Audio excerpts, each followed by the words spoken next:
दोस्तों, किसी ने सही कहा है कि आवाज ऊंची हो तो कुछ लोग सुनते हैं, लेकिन अगर बात ऊंची हो तो बहुत सारे लोग सुनते हैं। नमस्कार दोस्तों, एक छोटी सी कहानी। ये कहानी एक लड़के की 24 साल का लड़का जो सेठ के यहाँ पर नौकरी करता था। उसके माँ बाप इस दुनिया में नहीं थे। जिंदगी बड़ी परेशानी में चल रही थी। वो जाता था, रोजाना पैसे कमा करके घर आता था, खाना बनाता था, खाता था, सो जाता था। एक दिन उसने देखा कि एक बूढ़ा फकीर अपनी पीठ पर 3 ठेले लेके एक शहर से दूसरे शहर की ओर जा रहा था। वह काफी बूढ़े भी थे और काफी देर से वह यूं ही सफर कर रहे थे, और आखिरकार कुछ दूर और सफर करने के बाद वह चलते चलते थक कर एक पेड़ के नीचे बैठ गए। तभी उनकी नज़र एक नौजवान युवक पर पड़ी जो उसी रास्ते से जा रहा था, और वह भी उसी दिशा में जा रहा था जिस दिशा में उन बूढ़े फकीर को जाना था। तभी वह लड़का उन बूढ़े फकीर के पास से होकर गुजरा। इस पर वह फकीर उस लड़के से कहते हैं, सुनो बेटा, क्या तुम मेरी थोड़ी सी मदद कर सकते हो? ये ठेला बहुत भारी है और मैं बूढ़ा हो चुका हूँ। मैं ज़्यादा समय तक इनका बोझ नहीं उठा सकता और मैं बहुत थक भी चुका हूँ। तो क्यों ना तुम मेरे एक ठेले को ले लो और मुझे उस दूसरे गांव तक पहुँचा दो। इसके बदले में मैं तुम्हें 3 स्वर्ण मुद्राएं दूंगा। वह लड़का उन फकीर की सारी बातें सुनता है और उन फकीर से कहता है, कोई बात नहीं बाबा, मैं आपकी मदद करने के लिए तैयार हूँ। कहिए आपको कहाँ जाना है? ऐसा कहकर उस लड़के ने उन फकीर का एक ठेला उठा लिया और अपने कंधे पर ले लिया। तभी उस जवान लड़के को यह एहसास हुआ कि यह ठेला तो सचमुच बहुत भारी है। वह लड़का और फकीर दोनों रास्ते में आगे की ओर बढ़ चले। कुछ दूर आगे चलने के बाद देखते ही देखते वह गांव खत्म होने लगा और अब एक सुनसान रास्ता आगे की ओर जा रहा था। वे दोनों अपने मार्ग में मस्त होकर आगे की ओर बढ़ रहे थे। जब भीड़ से पूरी तरह से अलग हो गए तो वह लड़का उन फकीर से कहता है, बाबा, इस ठेले में आखिर ऐसा क्या रखा है जो ये ठेला इतनी वजन है? इस पर वह फकीर आदमी उस लड़के को जवाब देते हुए कहते हैं, कुछ नहीं बेटा, बस इसमें तांबे के कुछ सिक्के भरे हुए हैं, इसी कारण ये ठेले में बहुत वजन है। उन फकीर की यह बात सुनकर वह लड़का मन ही मन सोचने लगा, लगता है ये बाबा जरूर कोई व्यापारी हैं, तभी तो इतने सारे तांबे के सिक्के लेकर चल रहे हैं। और फिर तभी उसके मन में एक ख्याल आया कि मुझे क्या करना है। मुझे तो खाली यह ठेला दूसरे गांव तक पहुंचा है, बस इतना ही। जैसे ही उसके मन में यह ख्याल आया, उसने तांबे के सिक्कों का वह ख्याल मन से निकाल दिया और अपनी धुन में मस्त होकर वह आगे की ओर चलने लगा। चलते चलते कुछ और समय बीता और वे दोनों एक नदी के किनारे जा पहुंचे। वह लड़का हट्टा कट्टा था और काफी चुस्त और तंदुरुस्त भी था, इसलिए वह बिना सोचे समझे उस नदी में उतर जाता है, किंतु वह फकीर अब भी किनारे पर ही खड़े थे। इस पर वह लड़का उन फकीर से कहता है, क्या हुआ बाबा, चलिए आइए, हमें यह नदी पार करनी होगी, तभी तो हम उस गांव तक पहुंच पाएंगे। इस पर वह फकीर उस लड़के से कहते हैं, मैं जानता हूं बेटा कि हमें यह नदी पार करनी ही होगी, लेकिन जैसा कि तुम जानते हो मैं अब बूढ़ा हो चुका हूँ और 2-2 ठेले लेकर मैं यह नदी पार नहीं कर सकता। कहीं मेरा पाँव फिसल गया तो क्या होगा? क्या तुम मेरी एक और गठरी ले सकते हो? मैं तुम्हें इसके बदले भी 3 स्वर्ण मुद्राएं दूंगा। इस पर वह लड़का मुस्कुराते हुए उन फकीर से कहता है, बाबा, आप मुझे शर्मिंदा कर रहे हैं। यदि आप मुझे स्वर्ण मुद्राएं ना भी दें तो भी मैं आपका कार्य अवश्य करूंगा। मैं आपको उस दूसरे गांव तक जरूर पहुंचाऊंगा। इस पर वो फकीर मुस्कुराते हुए उस लड़के से कहते हैं, बेटा, तुम तो बड़े ही भले इंसान लगते हो। इतना कहकर उन्होंने वह दूसरी गठरी भी उस लड़के को थमा दी। उस लड़के ने जब वह दूसरी गठरी अपने कंधे पर रखी तो वह गठरी भी उसे बहुत ज़्यादा भारी लगी, लेकिन उसने वहाँ पर कुछ नहीं कहा। जैसे तैसे उन दोनों ने नदी पार की। नदी पार करने के बाद बातों बातों में ही उस लड़के ने उन फकीर से कहा, बाबा, आखिर इस दूसरी गठरी में क्या है? ये गठरी भी बहुत वजन है। इस पर वह फकीर उस लड़के को जवाब देते हुए कहते हैं, बेटा, इसमें चांदी के सिक्के हैं, इसी कारण यह गठरी भी बहुत वजन है। उन फकीर की यह सारी बातें सुनकर अब उस लड़के का दिमाग तेजी से काम करने लगा था। वह यह सोच रहा था कि एक ठेले में तांबे के सिक्के हैं और दूसरी में चांदी के। ऐसा प्रतीत होता है मानो यह फकीर बाबा कहीं दूर से आ रहे हैं और उन्होंने अपनी सारी जमीन जायदाद बेचकर ये सारे सिक्के इकट्ठे किए हैं। तभी तो वह इतना धन लेकर चल रहे हैं, लेकिन वह लड़का उन फकीर से कुछ नहीं कहता और वे दोनों चुपचाप मार्ग में आगे की ओर बढ़ते चले जाते हैं। कुछ दूर आगे बढ़ने के बाद एक बार फिर एक सुनसान राह आती है। उस सुनसान रास्ते को देखते ही उस लड़के के मन में तरह तरह के विचार उत्पन्न होने लगे। वह यह सोचने लगा, अरे यह तो सुनसान जगह है। अगर मैं यह सिक्के लेकर यहाँ से भाग जाऊं तो यह फकीर मुझे कब तक दौड़ाएंगे। मुझे नहीं लगता कि मुझे कभी पकड़ पाएंगे और यहाँ पर कोई है भी नहीं जो इनकी मदद कर पाए। और वैसे भी ये बहुत सारे सिक्के हैं, मैं इनसे एक अच्छी दुकान खरीद सकता हूँ, अपना नया व्यापार शुरू कर सकता हूँ। और वैसे भी ये बूढ़ा फकीर अब इन पैसों का क्या करेगा, इससे अच्छा तो मैं ही इन्हें रख लेता हूँ। वह लड़का यह सब बारे में सोच ही रहा था, तभी अचानक उसे खुद पर आश्चर्य हुआ। अरे मैं यह क्या सोच रहा हूँ, यह फकीर बाबा न जाने कहाँ से आ रहे हैं और क्या खोज करके इन्होंने इतने सारे पैसे इकट्ठा किए होंगे। मुझे इनका फ़ायदा नहीं उठाना चाहिए। नहीं नहीं, मुझे ऐसा नहीं करना चाहिए। उसने कुछ देर के लिए तो अपने मन के विचारों को काबू कर लिया, लेकिन कुछ देर बाद उसके मन के विचार उस पर देखते ही देखते हावी होने लगे। वह लड़का 2 ठेले लेकर उन फकीर के पीछे पीछे चल रहा था और कुछ दूर आगे चलने के बाद एक पहाड़ी आई। इस पर वह फकीर बाबा उस लड़के से कहते हैं, बेटा यह पहाड़ी मैं नहीं चढ़ पाऊंगा। मैं काफ़ी बूढ़ा हो चुका हूँ और मेरे घुटनों में भी दर्द रहता है। यदि तुम मेरी तीसरी गठरी भी ले लो तो मैं तुम्हें 3 और स्वर्ण मुद्राएं दूंगा, लेकिन याद रखना इसे कहीं गिराना मत, कहीं ये गठरियाँ खुल ना जाए। इस पर वह लड़का उन फकीर से कहता है, क्यों बाबा, आखिर इसमें ऐसा क्या है। इस पर वह फकीर उस लड़के से कहते हैं, बेटा इसमें स्वर्ण मुद्राएं हैं। यह सुनकर वह लड़का मन ही मन बहुत प्रसन्न हुआ। उसने चुपचाप वह गठरी भी उन फकीर से ले ली और देखते ही देखते वे दोनों मार्ग में आगे की ओर बढ़ने लगे। अब वह फकीर बिना कोई वजन लिए हुए आराम से पहाड़ की चढ़ाई पर चढ़ रहे थे, किंतु वह नौजवान लड़का जो पीछे था वह वजन के कारण बहुत धीरे धीरे चल पा रहा था। लेकिन जब से उसने सोने का नाम सुना था उसका मन तो छलांग मार रहा था। वह मन ही मन सोच रहा था, अगर मुझे यह सारा धन मिल जाए तो मेरा पूरा जीवन तो आराम से कट जाएगा। वैसे भी यह बाबा तो बूढ़े हो चुके हैं, भला इन्हें इतने पैसों की क्या ज़रूरत है, इनका जीवन तो वैसे भी कट चुका है। मैं एक काम करता हूँ, यह सारे पैसे लेकर यहाँ से भाग जाता हूँ। लड़के के मन में अनगिनत विचार उठ रहे थे। लड़के का मन अब उसकी बुद्धि पर पूरी तरह से हावी हो चुका था और उस लड़के का मन अपनी बात को सही साबित करने के लिए उससे कुछ भी कह रहा था। और तभी उस लड़के के मन में एक और विचार उत्पन्न हुआ और अब की बार वह लड़का यह सोच रहा था, लगता है यह फकीर बाबा कोई चोर है, वरना इनके पास इतनी सारे स्वर्ण मुद्राएं कहाँ से आएंगे। अगर ये कोई व्यापारी होते तो भला ये इस तरह से पैदल यात्रा तो नहीं करते, और अगर इनके पास इतने सारे पैसे थे तो ये कोई ना कोई साधन भी तो अवश्य कर सकते थे। लगता है ये कोई चोर है और चोर से चोरी करने में भला क्या बुराई है। ये सोचता हुआ वह लड़का अब उन फकीर से तेजी से आगे की ओर बढ़ रहा था और देखते देखते वह फकीर से आगे भी निकल चुका था। और वह यह सोच रहा था कि जैसे ही इस पहाड़ की ढलान आएगी मैं 3 गठरियाँ लेकर भाग जाऊंगा। इससे ये सारे पैसे मेरे हो जाएंगे और मेरी गरीबी भी हमेशा हमेशा के लिए दूर हो जाएगी। मैं जो चाहूँगा मैं वो कर पाऊँगा। मेरे पास बहुत सारा धन होगा। और देखते देखते वह दोनों पहाड़ की चोटी पर पहुँच गए और अब ढलान का रास्ता शुरू होने वाला था। तभी वह लड़का उन फकीर से नज़रें बचाकर वह 3 गठरियाँ लेकर भागता हुआ आगे बढ़ गया। अब उसे अपना शरीर बहुत हल्का महसूस हो रहा था, मानो उसे उन 3 ठेलों का वजन तक न मालूम पड़ रहा हो। काफ़ी दूर दौड़ते दौड़ते किसी तरह से वह अपने आप को बचते बचाते अपने घर पहुंचा। उसके खुशी का कोई ठिकाना नहीं था। उसने सोचा, क्यों ना मैं जल्दी जल्दी इन गठरियाँ में से वो सारे पैसे निकाल लूँ। यह सोचकर जब उसने गठरियाँ खोली तो पहली गठरी में उसे लोहे से जंग भरे हुए सिक्के मिले। यह देखकर उसे यकीन नहीं हुआ। इस पर उसने फटाफट दूसरी गठरी भी खोल डाली।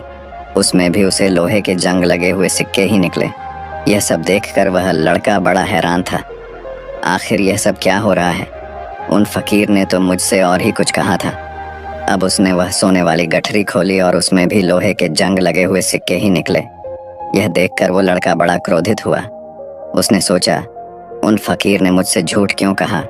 उन्होंने मुझसे ऐसा क्यों कहा कि एक में तांबे के सिक्के हैं, एक में चांदी के और तीसरे में स्वर्ण मुद्राएं हैं? वह यह सब सोच ही रहा था कि तभी उसकी नज़र उस थैले में पड़े एक पत्र पर पड़ी। उसने वह पत्र उठाया और उस पत्र में लिखा था, यह पूरा नाटक ईमानदार व्यक्ति की खोज करने के लिए रचा गया है और मैं इस राज्य का राजा हूँ। मेरी कोई संतान नहीं और इसीलिए मैंने यह षड्यंत्र रचा है ताकि मैं अपने राज्य में किसी एक ऐसे ईमानदार व्यक्ति की खोज कर सकूं जो मेरे बाद इस राज्य का राजा बन सके और इस राज्य भार को संभाल सके। और इस राज्य का भार वही संभाल सकता है जो पूरी तरह से ईमानदार हो, जिसके मन में किसी प्रकार का कोई लालच ना हो। इतना पढ़ते ही वह लड़का जोर जोर से चिल्लाने लगा। वह सर पकड़कर बैठ गया। वो यह जानता था कि यदि वह अपने मन के विचारों पर काबू कर लेता तो उसका जीवन संवर सकता है, लेकिन वह अपने मन के विचारों पर काबू नहीं कर पाया। दोस्तों, महात्मा बुद्ध कहते हैं कि मन ही सब कुछ है। आप जो सोचते हैं वही बनते हैं, इसलिए आपका सबसे बड़ा दुश्मन भी आपको उतना नुकसान नहीं पहुंचा सकता जितना कि आपके मन के यह अनियंत्रित विचार पहुंचा सकते हैं। महात्मा बुद्ध कहते हैं, अपने भीतर ध्यान से देखो। हमारे भीतर जो विचार चल रहे हैं वही विचार शब्द बनते हैं और शब्द कर्म के रूप में प्रकट होते हैं। बार बार दोहराने पर कर्म बर्ताव में बदलता है और धीरे धीरे समय के साथ बर्ताव चरित्र में परिवर्तित हो जाता है और यही चरित्र हमारे भाग्य का निर्माण भी करता है। इसलिए हमें हमेशा अपने विचारों के प्रति सजग होना बहुत आवश्यक है। हमें जागरूक होना बहुत आवश्यक है। हमें यह जानना ज़रूरी है कि हमारे मन में किस प्रकार के विचार आ रहे हैं। आगे महात्मा बुद्ध कहते हैं कि कमज़ोरी हमेशा छोटे विचार से शुरू होती है। यह एक बीज के रूप में होती है और यदि इस बीज को नष्ट न किया जाए तो यह छोटा सा विचार बहुत जल्द ही एक विशाल वृक्ष का रूप ले लेता है और हमारी बुद्धि की सोचने और समझने की क्षमता को पूरी तरह से नष्ट कर देता है। जिस प्रकार आपने इस कहानी में देखा किस प्रकार उस जवान लड़के का मन उस पर हावी हो चुका था और उसकी सही और गलत सोचने की क्षमता पूरी तरह से नष्ट हो चुकी थी, जिस कारण वह यह समझ नहीं पाया कि उसे क्या करना चाहिए और उसके लालच ने उसके भीतर इतनी ऊर्जा भर दी कि वह तीनों ठेले उठाकर इतनी तेजी से वहां से भागता आगे भी बढ़ गया। इसीलिए जब आपके मन में पहली बार कोई गलत विचार उत्पन्न हो तभी उसे जड़ से उखाड़ देना चाहिए, अन्यथा वह विशाल वृक्ष का रूप लेगा और आपको किसी न किसी गलत राह पर वह ढकेल ही देगा। आप चाहकर भी उसे रोक नहीं पाएंगे। लेकिन अब आपके मन में यह प्रश्न उठ रहा होगा कि हम भला अपने मन के विचारों को कैसे नियंत्रित करें। हमारा मन तो इतना चंचल है, वह इतना शक्तिशाली है कि वह हम पर हावी हो ही जाता है। हम चाहकर भी उस पर नियंत्रण नहीं कर पाते। इसका जवाब में महात्मा बुद्ध हमें दो बातें समझाते हैं। पहली बात, सही इरादा विकसित करो। कई बार आपने देखा होगा कि आपके मन में कुछ और होता है किंतु आप कहते कुछ और है, क्योंकि आपके मन के भीतर जो कुछ बसा है वही आपके मुख से बाहर भी निकल रहा है। लेकिन जब हमसे वह गलती हो जाती है तो उसके बाद हमारा मस्तिष्क अच्छी तरह से काम करना शुरू कर देता है। हमारे सोचने और समझने की क्षमता एक बार फिर से जागृत हो जाती है और ऐसी अवस्था में हमें यह एहसास होता है कि हमसे गलती हो गई है और फिर हमारा मन दुखी हो जाता है। हमारा मन अफसोस से भर जाता है और इस भारीपन और दुख से बचने के लिए महात्मा बुद्ध हमें सही इरादा विकसित करने के लिए कहते हैं। इसके लिए जब भी आप कोई कार्य करने जा रहे हो तो सबसे पहले आपको यह खुद से पूछना चाहिए कि जो कुछ भी मैं करने जा रहा हूँ इसके पीछे मेरा इरादा क्या है। क्या मैं दूसरों को दुख पहुँचाना चाहता हूँ या दूसरों को नीचा दिखाने जा रहा हूँ या मुझे खुद को ऊपर उठाना है। खुद से सवाल कीजिए, खुद को जागृत कीजिए। जब आप इरादों के प्रति सचेत होने लगेंगे, जब आप विचारों के प्रति सजग होने लगेंगे, तभी आपके भीतर सकारात्मक ऊर्जा का प्रवाह होगा। तभी आप सकारात्मक इरादों से जुड़ने लगेंगे और आपके मन के भीतर बसी हुई वह नकारात्मक ऊर्जा और नकारात्मक इरादे दिन ब दिन कम होने लगेंगे। परंतु याद रहे, आपको यह हर रोज करना होगा और आपको यह हमेशा ध्यान रखना होगा कि आपको केवल अच्छा सोचना है। आपके इरादे हमेशा अच्छे होने चाहिए, तभी आप दुख और तकलीफों से बच सकते हैं। अन्यथा आप इसी तरह से दुख और तकलीफों में घिरे ही रहेंगे और आप कभी इससे निकल नहीं पाएंगे। दूसरी बात, मन के प्रति सजगता विकसित करो, जिससे आपका मन देखते देखते शांत होगा और आपके मन के भीतर बसी हुई वह नकारात्मक ऊर्जा, नकारात्मक विचार खत्म होने लगेंगे और आप शांति की ओर आगे बढ़ेंगे। और आपको इसके लिए बस इतना ही करना है कि इस पल में जो कुछ भी हो रहा है, आपकी आंखों के सामने आपके भीतर जो कुछ भी जैसा भी चल रहा है, बस उसे देखते रहना है। अपने मन के अच्छे बुरे विचार, अपनी भावनाएं और अपनी यादों पर बिना प्रतिक्रिया दिए उन्हें केवल देखते रहना है, जिससे आपके मन के सारे विचार देखते ही देखते खत्म होने लगेंगे। आपका मन खाली होने लगेगा और आप नकारात्मक विचारों से न सोच से बच सकते हैं और आप इन दुख और तकलीफों से भी दूर रह सकते हैं। इसीलिए महात्मा बुद्ध कहते हैं, जो स्वयं को देखता है वही सबसे बड़ा तपस्वी है। अर्थात जो अपने मन में चल रहे उन विचारों को बिना प्रतिक्रिया दिए हुए केवल देखता है और उन पर कोई भी प्रतिक्रिया नहीं करता, बस उन्हें देखता और समझता है, वास्तविकता में वही मन पर नियंत्रण भी कर सकता है और वही अपना जीवन सुखी और खुशहाली तौर पर जी सकता है। इसलिए यदि आप भी अपने जीवन को सुखी और खुशहाल बनाना चाहते हैं तो आपको सबसे पहले अपने मन पर नियंत्रण साधना ही होगा। अपने मन को खाली करना ही होगा। अपने मन के विचारों के प्रति आपको सजग होना ही होगा। दोस्तों, उम्मीद है कि आपने आज की इस वीडियो से ज़रूर कुछ ना कुछ सीखा होगा। एक बार की बात है, रुरु एक मृग था। सोने के रंग में ढल्ला उसका सुंदर सजीला बदन माणिक, नीलम और पन्ने की कांति की चित्रांगता से शोभायमान था। मखमल से मुलायम उसके रेशमी बाल, आसमानी आंखें तथा तराशे स्फटिक से उसके खुर और सींग सहज ही किसी का मन मोह लेने वाले थे। तभी तो जब भी वह वन में चौकड़ियां भरता तो उसे देखने वाला हर कोई आह भर उठता। जाहिर है कि रुरु एक साधारण मृग नहीं था। उसकी अप्रतिम सुंदरता उसकी विशेषता थी, लेकिन उससे भी बड़ी उसकी विशेषता यह थी कि वह विवेकशील था और मनुष्य की तरह बातचीत करने में भी समर्थ था। पूर्व जन्म के संस्कार से उसे झांत था कि मनुष्य स्वभावत एक लोभी प्राणी है और लोभवश वह मानवीय करुणा का भी प्रतिकार करता आया है। फिर भी सभी प्राणियों के लिए उसकी करुणा प्रबल थी और मनुष्य उसके करुणा भाव के लिए कोई अपवाद नहीं था। यही करुणा रुरु की सबसे बड़ी विशिष्टता थी। एक दिन रुरु जब वन में स्वच्छंद विहार कर रहा था तो उसे किसी मनुष्य की चीत्कार सुनाई दी। अनुसरण करता हुआ जब वह घटना स्थल पर पहुंचा तो उसने वहां की पहाड़ी नदी की धारा में एक आदमी को बहता पाया। रुरु की करुणा सहज ही फूट पड़ी। वह तत्काल पानी में कूद पड़ा और डूबते व्यक्ति को अपने पैरों को पकड़ने की सलाह दी। डूबता व्यक्ति अपनी घबराहट में रुरु के पैरों को न पकड़ उसके ऊपर की सवार हो गया। नाजुक रुरु उसे झटक कर अलग कर सकता था, मगर उसने ऐसा नहीं किया। अपितु अनेक कठिनाइयों के बाद भी उस व्यक्ति को अपनी पीठ पर लाद बड़े संयम और मनोबल के साथ किनारे पर ला खड़ा किया। सुरक्षित आदमी ने जब रुरु को धन्यवाद देना चाहा तो रुरु ने उससे कहा, अगर तू सच में मुझे धन्यवाद देना चाहता है तो यह बात किसी को ही नहीं बताना कि तूने एक ऐसे मृग द्वारा पुनर्जीवन पाया है जो एक विशिष्ट स्वर्ण मृग है, क्योंकि तुम्हारी दुनिया के लोग जब मेरे अस्तित्व को जानेंगे तो वे निस्संदेह मेरा शिकार करना चाहेंगे। इस प्रकार उस मनुष्य को विदा कर रुरु पुनः अपने निवास स्थान को चला गया। कालांतर में उस राज्य की रानी को एक स्वप्न आया। उसने स्वप्न में रुरु साक्षात दर्शन कर लिए। रुरु की सुंदरता पर मुग्ध और हर सुंदर वस्तु को प्राप्त करने की तीव्र अभिलाषा से रुरु को अपने पास रखने की उसकी लालसा प्रबल हुई। तत्काल उसने राजा से रुरु को ढूंढकर लाने का आग्रह किया। सत्ता में मद में चूर राजा उसकी याचना को ठुकरा नहीं सका। उसने नगर में ढिंढोरा पिटवा दिया कि जो कोई भी रानी द्वारा कल्पित मृग को ढूंढने में सहायक होगा उसे वह एक गांव तथा 10 सुंदर युवतियां पुरस्कार में देगा। राजा के ढिंढोरे की आवाज उस व्यक्ति ने भी सुनी जिसे रुरु ने बचाया था। उस व्यक्ति को रुरु का निवास स्थान मालूम था। बिना एक क्षण गंवाए वह दौड़ता हुआ राजा के दरबार में पहुंचा। फिर हाँफते हुए उसने रुरु का सारा भेद राजा के सामने उगाल डाला। राजा और उसके सिपाही उस व्यक्ति के साथ तत्काल उस वन में पहुंचे और रुरु के निवास स्थल को चारों ओर से घेर लिया। उनकी खुशी का ठिकाना न रहा जब उन्होंने रुरु को रानी की बताई छवि के बिल्कुल अनुरूप पाया। राजा ने तब धनुष साधा और रुरु उसके ठीक निशाने पर था। चारों तरफ से घिरे रुरु ने तब राजा से मनुष्य की भाषा में यह कहा, राजन, तुम मुझे मार डालो, मगर उससे पहले यह बताओ कि तुम्हें मेरा ठिकाना कैसे मालूम हुआ।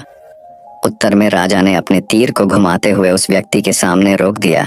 जिसकी जान रुरु ने बचाई थी।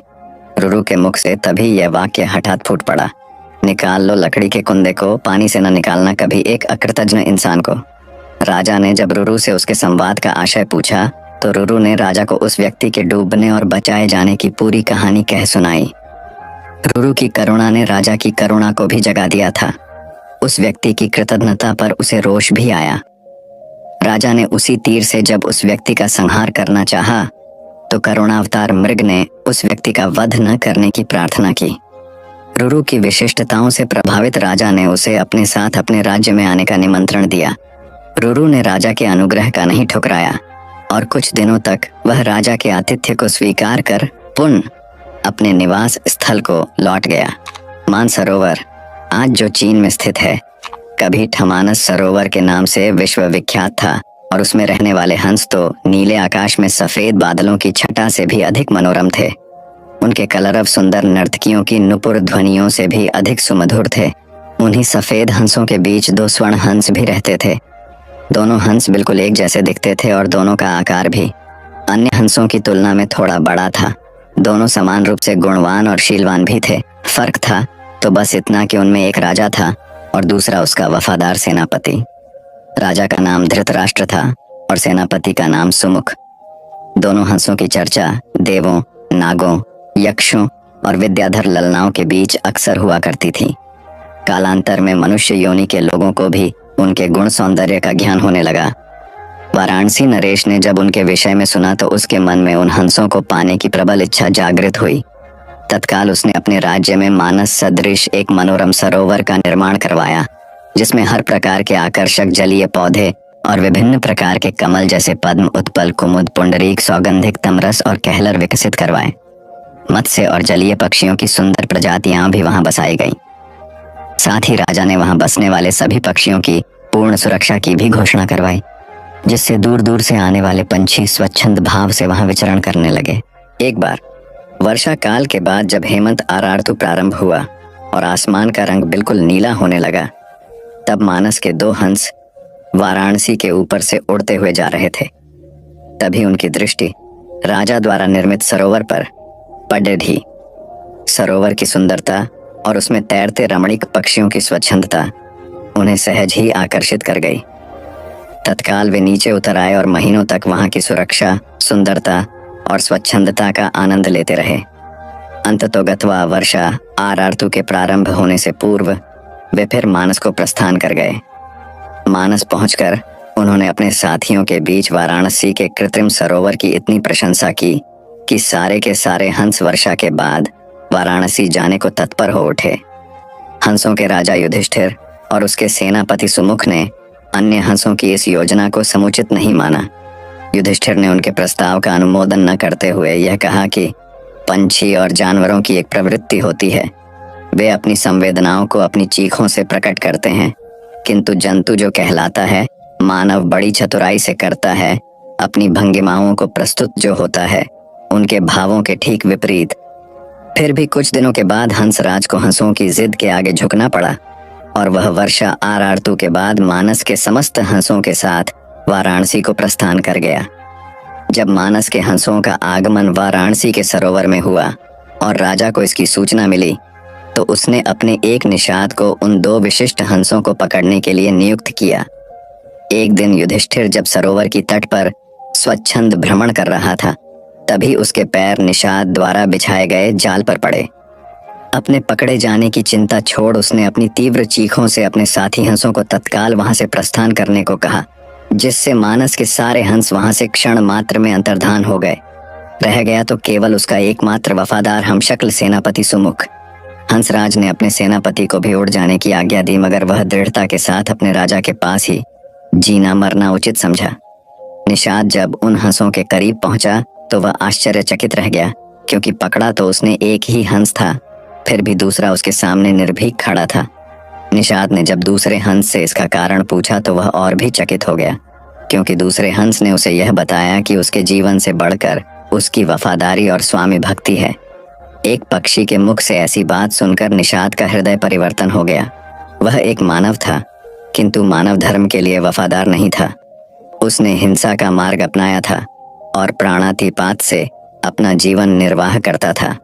शीघ्र ही उस निषाद ने अपनी जागृत मानवता के प्रभाव में आकर दोनों ही हंसों को मुक्त कर दिया। दोनों हंस कोई साधारण हंस तो थे नहीं। उन्होंने अपनी दूरदृष्टि से यह जान लिया था कि वह निषाद निस्संदेह राजा के कोप का भागी बनेगा।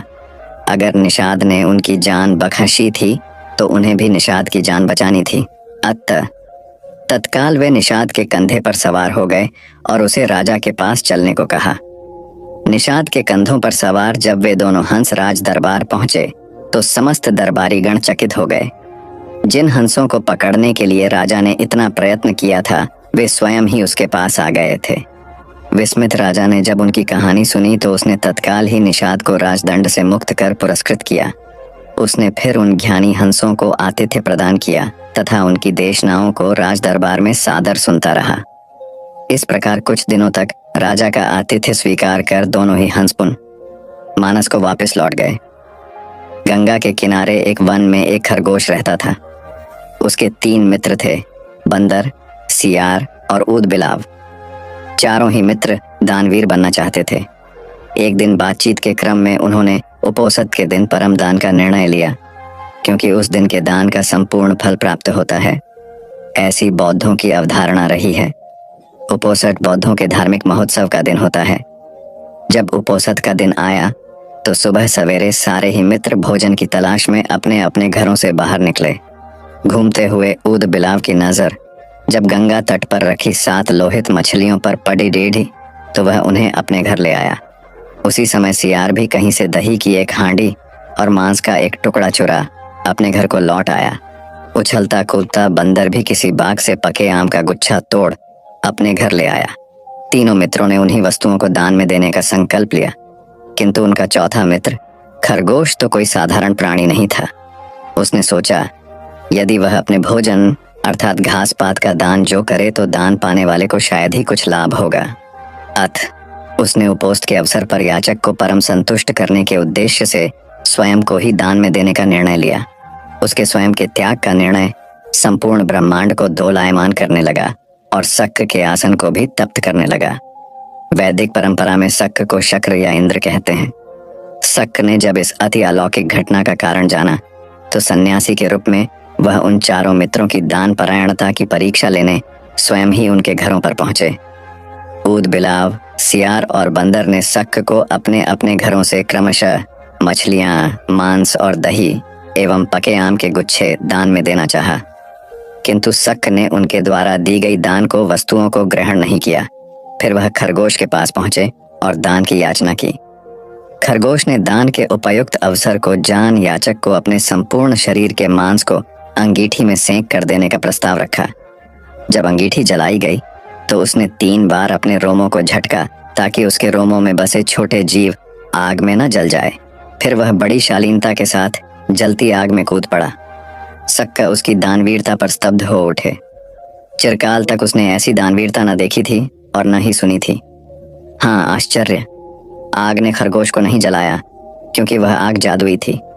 शक्र के द्वारा किए गए परीक्षण का एक माया जाल था। सम्मोहित शक्र ने तब खरगोश का प्रशस्त गान किया और चांद के ही एक पर्वत को अपने हाथों से मसल चांद पर खरगोश का निशान बना दिया और कहा, जब तक इस चांद पर खरगोश का निशान रहेगा तब तक हे खरगोश, जगत तुम्हारी दान वीरता को याद रखेगा। हिमालय के घने वनों में कभी सफेद हाथियों की 2 विशिष्ट प्रजातियां हुआ करती थीं, छद्दंत और उपोषद। छद्दंत हाथियों का रंग सफेद हुआ करता था और उनके 6 दांत होते थे।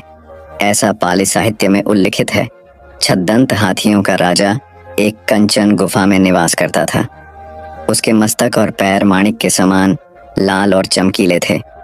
उसकी 2 रानियां थीं, महासुभद्दा और चुल्ल सुभद्दा। एक दिन गजराज और उसकी रानियां अपने दास दासियों के साथ एक सरोवर में जल क्रीड़ा कर रहे थे। सरोवर के तट पर फूलों से लदा एक साल वृक्ष भी था।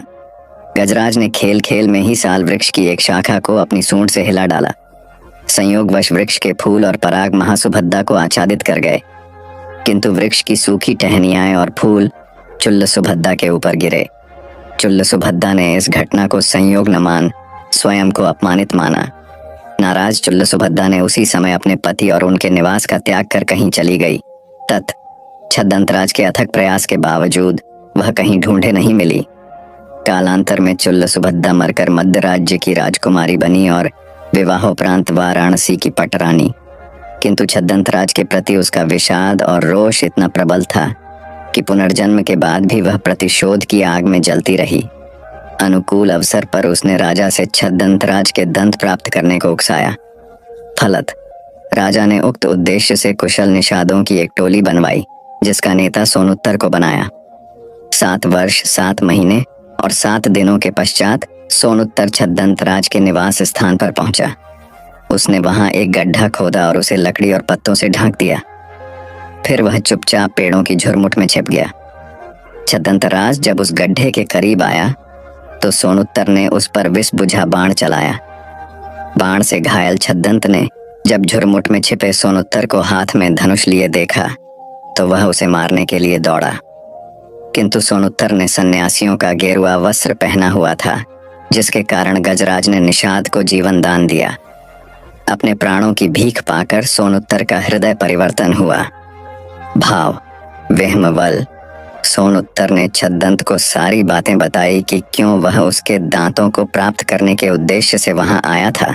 चूंकि छद्दुंत के मजबूत दांत सोनुत्तर नहीं काट सकता था, इसलिए छद्दुंत ने मृत्यु पूर्व स्वयं ही अपनी सूंड से अपने दांत काटकर सोनुत्तर को दे दिए। वाराणसी लौटकर सोनुत्तर ने जब छद्दंत के दांत रानी को दिखलाए तो रानी छद्दंत की मृत्यु के आघात को संभाल न सकी और तत्काल मर गई। हिमालय के फूल अपनी विशिष्टताओं के लिए सर्वविदित हैं। दुर्भाग्यवश उनकी अनेक प्रजातियां विलुप्त होती जा रही हैं। कुछ तो केवल किस्से कहानियों तक ही सिमट कर रह गई हैं। ये कहानी उस समय की है जब हिमालय का एक अनूठा पेड़ अपने फलीय वैशिष्ट्य के साथ एक निर्जन पहाड़ी नदी के तीर पर स्थित था। उसके फूल थाईलैंड के कुरियन से भी बड़े, चेरी से भी अधिक रसीले और आम से भी अधिक मीठे होते थे। उनकी आकृति और सुगंध भी मन को मोह लेने वाली थी। उस पेड़ पर वानरों का एक झुंड रहता था, जो बड़ी ही स्वच्छंदता के साथ उन फूलों का रसास्वादन व उपभोग करता था। उन वानरों का एक राजा भी था, जो अन्य बंदरों की तुलना कई गुना ज्यादा बड़ा, बलवान, गुणवान, प्रज्ञावान और शीलवान था। इसलिए वह महाकपि के नाम से जाना जाता था। अपनी दूरदृष्टि उसने समस्त वानरों को सचेत कर रखा था कि उस वृक्ष का कोई भी फल उन टहनियों पर न छोड़ा जाए जिनके नीचे नदी बहती हो। उसके अनुगामी वानरों ने भी उसकी बातों को पूरा महत्व दिया, क्योंकि अगर कोई फल नदी में गिरकर और बहकर मनुष्य को प्राप्त होता तो उसका परिणाम वानरों के लिए अत्यंत भयंकर होता। एक दिन दुर्भाग्यवश उस पेड़ का एक फल पत्तों के बीचों बीच पककर टहनी से टूट बहती हुई उस नदी की धारा में प्रवाहित हो गया। उन्हीं दिनों उस देश का राजा अपनी औरतों, दास दासियों तथा के साथ उसी नदी की तीर पर विहार कर रहा था। वह प्रवाहित फल आकर वहीं रुक गया। उस फल की सुगंध से राजा की औरतें सम्मोहित होकर आंखें बंद कर आनंद मग्न हो गईं। राजा भी उस सुगंध से आनंदित हो उठा। शीघ्र ही उसने अपने आदमी उस सुगंध के स्रोत के पीछे दौड़ाए। राजा के आदमी तत्काल उस फल को नदी के तीर पर प्राप्त कर पल भर में राजा के सम्मुख ले आए। फल का परीक्षण कराया गया तो पता चला कि वह एक विषहीन फल था। राजा ने जब उस फल का रसास्वादन किया तो उसके हृदय में वैसे फलों तथा उसके वृक्ष को प्राप्त करने की तीव्र लालसा जगी। क्षण भर में सिपाहियों ने वैसे फलों पेड़ को भी ढूंढ लिया, किंतु वानरों की उपस्थिति उन्हें वहां रास नहीं आई। तत्काल उन्होंने तीरों से वानरों को मारना प्रारंभ कर दिया। वीर्यवान महाकपि ने तब अपने साथियों को बचाने के लिए कूदते हुए उस पेड़ के निकट की एक पहाड़ी पर स्थित एक बैंत की लकड़ी को अपने पैरों से फंसाकर फिर से उसी पेड़ की टहनी को अपने दोनों हाथों से पकड़कर लेट अपने साथियों के लिए एक पुल का निर्माण कर लिया। फिर उसने चिल्लाकर अपने साथियों को अपने ऊपर चढ़कर बेतों वाली पहाड़ी पर कूदकर भाग जाने की आज्ञा दी। इस प्रकार महाकपि के बुद्धि कौशल से सारे वानर दूसरी तरफ की पहाड़ी पर कूदकर भाग गए। राजा ने महाकपि के त्याग को बड़े गौर से देखा और सराहा। उसने अपने आदमियों को महाकपि को जिंदा पकड़ लाने की आज्ञा दी। उस समय महाकपि की हालत अत्यंत गंभीर थी। साथ ही वानरों द्वारा कुचल जाने के कारण उसका सारा शरीर विदीर्ण हो उठा था। राजा ने उसके उपचार की सारी व्यवस्था भी करवाई, मगर महाकपि की आंखें हमेशा के लिए बंद हो चुकी थीं। हजारों साल पहले मगध जनपद के एक निकटवर्ती वन में 1000 हिरणों का एक समूह रहता था, जिसके राजा के 2 पुत्र थे, लखन और काल।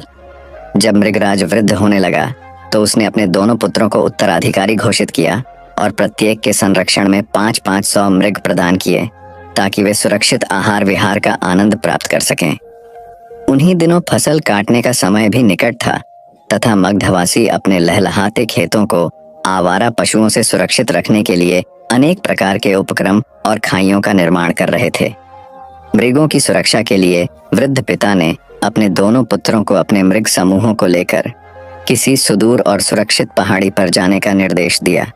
काला एक स्वेच्छाचारी मृग था। वह तत्काल अपने मृगों को लेकर पहाड़ी की ओर प्रस्थान कर गया। उसने इस बात की तनिक भी परवाह नहीं की कि लोग सूरज की रोशनी में उनका शिकार भी कर सकते थे। फलत रास्ते में ही उसके कई साथी मारे गए। लखन एक बुद्धिमान और प्रबुद्ध मृग था। उसे यह ज्ञान था कि मगधवासी दिन के उजाले में उनका शिकार भी कर सकते थे। अत उसने पिता द्वारा निर्दिष्ट पहाड़ी के लिए रात के अंधेरे में प्रस्थान किया। उसकी इस बुद्धिमानी से उसके सभी साथी सुरक्षित पहाड़ी पर पहुंच गए। 4 महीनों के बाद जब लोगों ने फसल काट ली तो दोनों ही मृग बंधु अपने अपने अनुचरों के साथ अपने निवास स्थान को लौट आए। जब वृद्ध पिता ने लखन के सारे साथियों को जीवित और काला के अनेक साथियों के मारे जाने का कारण जाना तो उसने खुले दिल से लखन की बुद्धिमत्ता की भूरी भूरी प्रशंसा की। हिमवंत के वन में कभी एक जंगली महिष रहता था, कीचड़ से सना, काला और बदबूदार, किंतु वह एक शीलवान महिष था। उसी वन में एक नटखट बंदर भी रहा करता था। शरारत करने में उसे बहुत आनंद आता था, मगर उससे भी अधिक आनंद उसे दूसरों को चिढ़ाने और परेशान करने में आता था। अत स्वभावतः वह महिष को भी परेशान करता रहता था। कभी वह सोते में उसके ऊपर कूद पड़ता, कभी उसे घास चरने से रोकता, तो कभी उसके सींगों को पकड़कर कूदता हुआ नीचे उतर जाता, तो कभी उसके ऊपर यमराज की तरह एक छड़ी लेकर सवारी कर लेता। भारतीय मिथक परंपराओं में यमराज की सवारी महिष बतलाई जाती है। उसी वन के एक वृक्ष पर एक यक्ष रहता था। उसे बंदर की छेड़खानी बिल्कुल पसंद न थी। उसने कई बार बंदर को दंडित करने के लिए महिष को प्रेरित किया, क्योंकि वह बलवान और बलिष्ठ भी था। किंतु महिष ऐसा मानता था कि किसी भी प्राणी को चोट पहुंचाना शीलत्व नहीं है और दूसरों को चोट पहुंचाना सच्चे सुख का अवरोधक भी है। वह यह भी मानता था कि कोई भी प्राणी अपने कर्मों से मुक्त नहीं हो सकता। कर्मों का फल तो सदा मिलता ही है। अतः बंदर भी अपने बुरे कर्मों का फल एक दिन अवश्य पाएगा।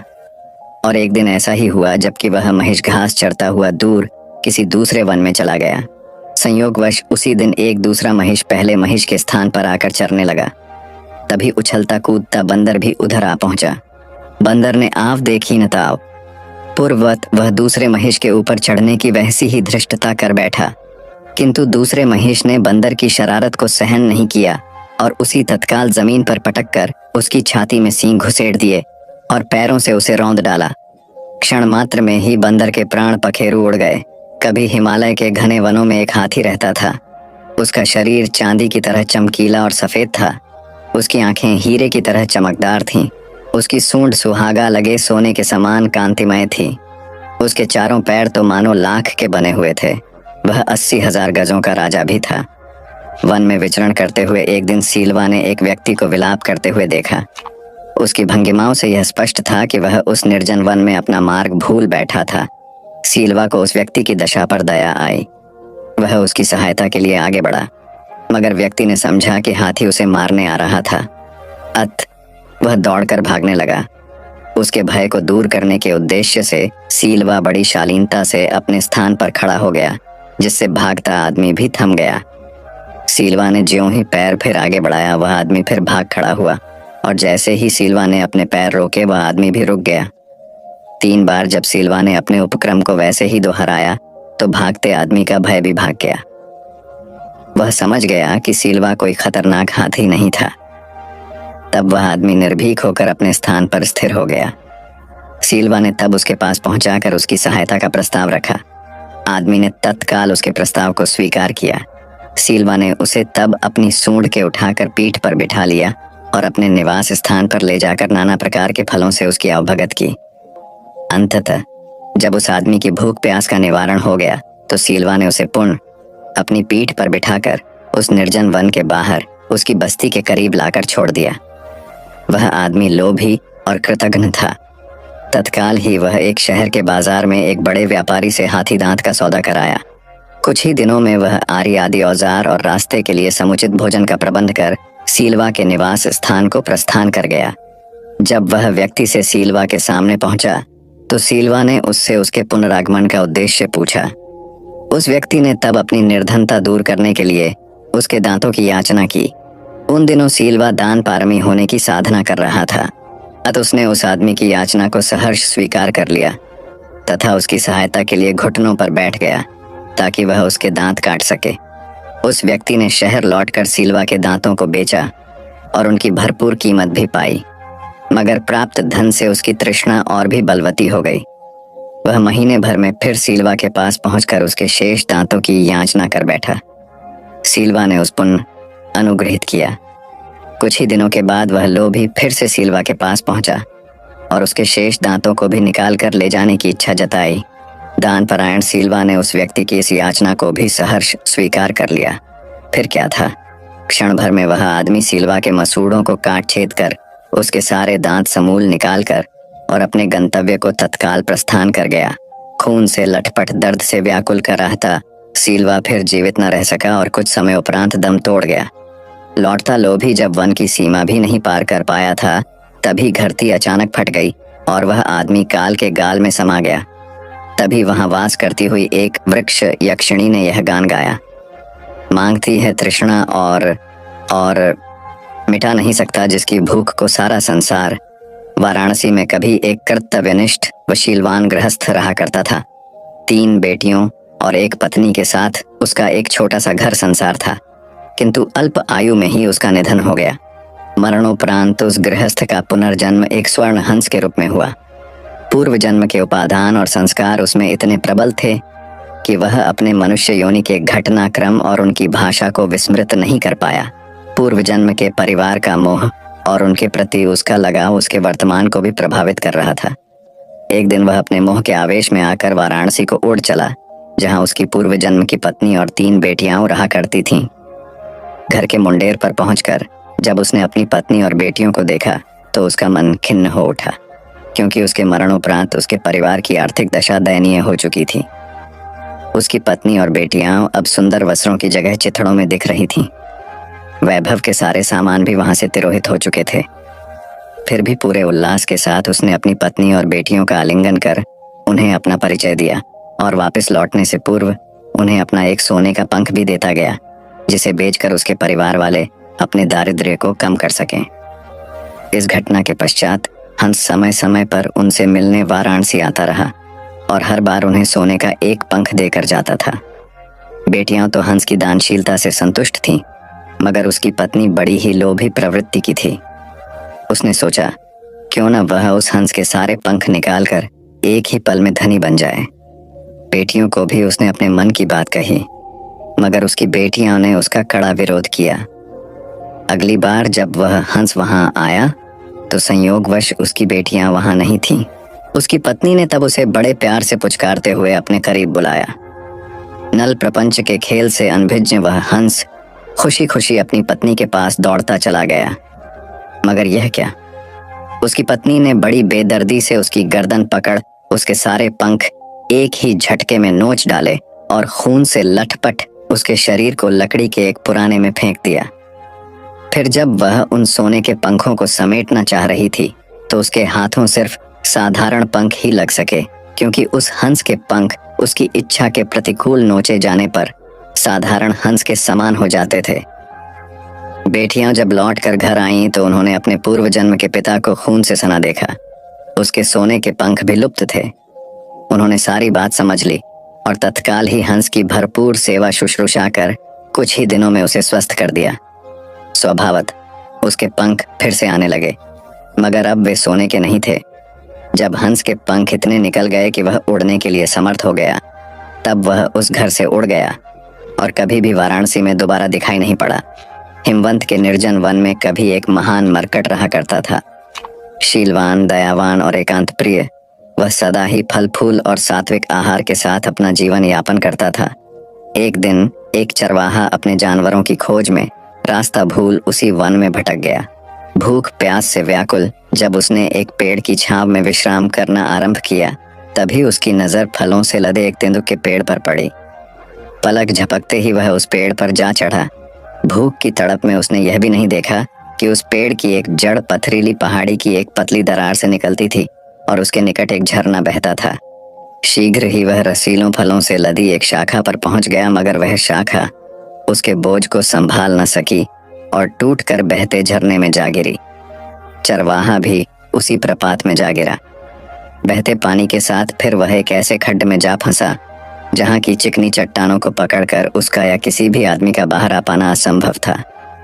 मृत्यु के भय से निकलती उस आदमी की चीखें उस निर्जन वन में गूंजने लगीं। आदमी तो वहां कोई था भी नहीं जो उसकी पुकार सुन सके। हाँ, उसी वन में रहने वाले उस मरकट ने उसके क्रंदन को अवश्य सुना। दौड़ता हुआ वह शीघ्र ही वहां पहुंचा और आनन फानन में कूदता हुआ उस खड्डे में पहुंचकर उस आदमी को खींचता हुआ बड़ी मुश्किल से झरने के बाहर ले आया। आदमी के बोझ से उसके अंग प्रत्यंग में असीम पीड़ा हो रही थी। वह बेहोशी की हालत में था और विश्राम के लिए सोना चाहता था। इसी उद्देश्य से उसने आदमी को अपने पास बैठ रखवाली करने को कहा, क्योंकि उस वन में अनेक हिंस्त्र पशु भी विचरते थे। जैसे ही मरकट गहरी नींद में सोया, वह आदमी उठकर एक बड़ा सा पत्थर उठा लाया, क्योंकि वह सोच रहा था कि उस मरकट के मांस से ही वह अपना निर्वाह कर सकेगा। ऐसा सोचकर उसने उस पत्थर को मरकट के ऊपर पटक दिया। पत्थर मरकट पर गिरा तो जरूर, मगर इतनी क्षति नहीं पहुंचा सका कि तत्काल हो उसकी मृत्यु हो सके। असह्य पीड़ा से कराहते मरकट ने जब अपनी आंखें खोली और अपने ऊपर गिरे पत्थर और उस आदमी की भंगिमाओं को देखा, तो उसने क्षण में ही सारी बातें जान ली। आवाज में उसने उस आदमी को यह कहते हुए धिक्कारा, ओ आदमी, जाता था तू दूसरी दुनिया को, आ गया मगर वापस उस काल के गाल से। अब एक गर्त से निकल, तू है अब दूसरे गर्त गिरा। होता है जो और भी भयंकर। धिक्कार है तुम्हारे उस अज्ञान को जिसने है दिखलाया तुम्हें यह क्रूरता और पाप भरा मार्ग।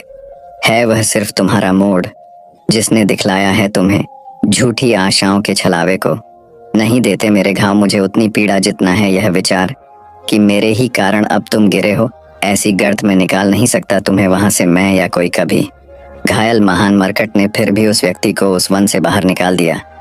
कालांतर में वह चरवाहा कुष्ठ रोग का शिकार हुआ। तब उसके सगे संबंधी व गांव वाले घर और गांव से निर्वासित कर दिए कहीं और शरण न वह फिर से उसी वन में निवास करने लगा। उसके कर्मों की परिणति कुष्ठ रोग में हो चुकी थी, जिससे उसका शरीर गल रहा था और पश्चाताप की अग्नि में उसका मन। काश उसने वह कुकर्म न किया होता। श्रावस्ती के निकट जेतवन में कभी एक जलाशय हुआ करता था। उसमें एक विशाल मत्स्य का वास था। वह शीलवान, दयावान और शाकाहारी था। उन्हीं दिनों सूखे के प्रकोप के उस जलाशय का जल सूखने लगा।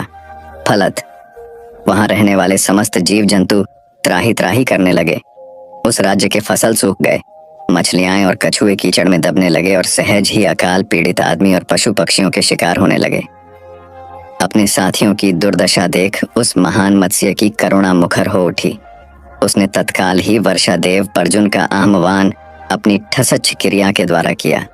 पर्जुन से उसने कहा, हे पर्जुन, अगर मेरा व्रत और मेरे कर्म सत्य संगत रहे हैं तो कृपया बारिश करें। उसकी सच क्रिया अचूक सिद्ध हुई। वर्षा देव ने उसके आह्वान को स्वीकारा और सादर तत्काल भारी बारिश करवाई। इस प्रकार उस महान और सत्यव्रती मत्स्य के प्रभाव से उस जलाशय के अनेक प्राणियों के प्राण बच गए। कभी एक राजा के बगीचे में अनेक बंदर रहते थे और बड़ी स्वच्छंदता से वहां कूद फांद करते थे। एक दिन उस बगीचे के द्वार के नीचे राज पुरोहित को रहा था। उस द्वार के ऊपर एक शरारती बंदर बैठा था। जैसे ही राज पुरोहित उसके नीचे आया, उसने उसके गंजे सर पर विष्ठा कर दी। अचंभित हो पुरोहित ने चारों तरफ देखा, फिर खुले मुख से उसने ऊपर को देखा। बंदर ने तब उसके खुले मुख में ही मलोत्सर्ग कर दिया। क्रुद्ध पुरोहित ने जब उन्हें सबक सिखलाने की बात कही तो वहां बैठे सभी बंदरों ने दांत किटकिटाकर उसका और भी मखौल उड़ाया। कपिराज को जब यह बात मालूम हुई कि राज पुरोहित वहां रहने वाले वानरों से नाराज है, तो उसने तत्काल ही अपने साथियों को बगीचा छोड़ कहीं और कूच कर जाने ही सलाह दी। सभी बंदरों ने तो उसकी बात मान ली और तत्काल वहां से प्रस्थान कर गए, मगर एकदम भी मरकट और उसके 5 मित्रों ने कपिराज की सलाह को नहीं माना और वहीं रहते रहे। कुछ ही दिनों के बाद राजा की एक दासी ने प्रासाद के रसोई घर के बाहर गीले चावल को सूखने के लिए डाले। एक भेड़ की उस पर नजर पड़ी और वह चावल खाने को लपका। दासी ने जब भेड़ को चावल खाते देखा तो उसने अंगीठी से निकाल एक जलती लकड़ी से भेड़ को मारा, जिससे भेड़ के रोम जलने लगे। जलता भेड़ दौड़ता हुआ हाथी के अस्तबल पर पहुंचा, जिससे अस्तबल में आग लग गई और अनेक हाथी जल गए। राजा ने हाथियों के उपचार के लिए एक सभा बुलाई, जिसमें राजपुरोहित प्रमुख था। पुरोहित ने राजा को बताया कि बंदरों की चर्बी हाथियों के घाव के लिए कारगर मलहम है।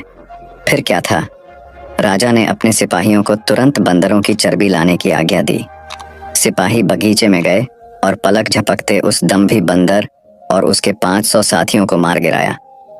महाकपि और उसके साथी जो किसी अन्य बगीचे में रहते थे, शेष जीवन का आनंद उठाते रहे। वर्षों पहले हिमालय की किसी कंधरा में एक बलिष्ठ शेर रहा करता था। एक दिन वह एक भैंसे का शिकार और भक्षण कर अपनी गुफा को लौट रहा था।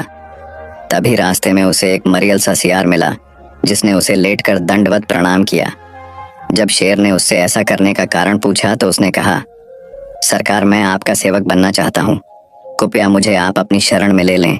मैं आपकी सेवा करूंगा और आपके द्वारा छोड़े गए शिकार से अपना गुजर बसर कर लूंगा। शेर ने उसकी बात मान ली और उसे मित्रवत अपनी शरण में रखा। कुछ ही दिनों में शेर द्वारा छोड़े गए शिकार को खा खा कर वह सियार बहुत मोटा हो गया।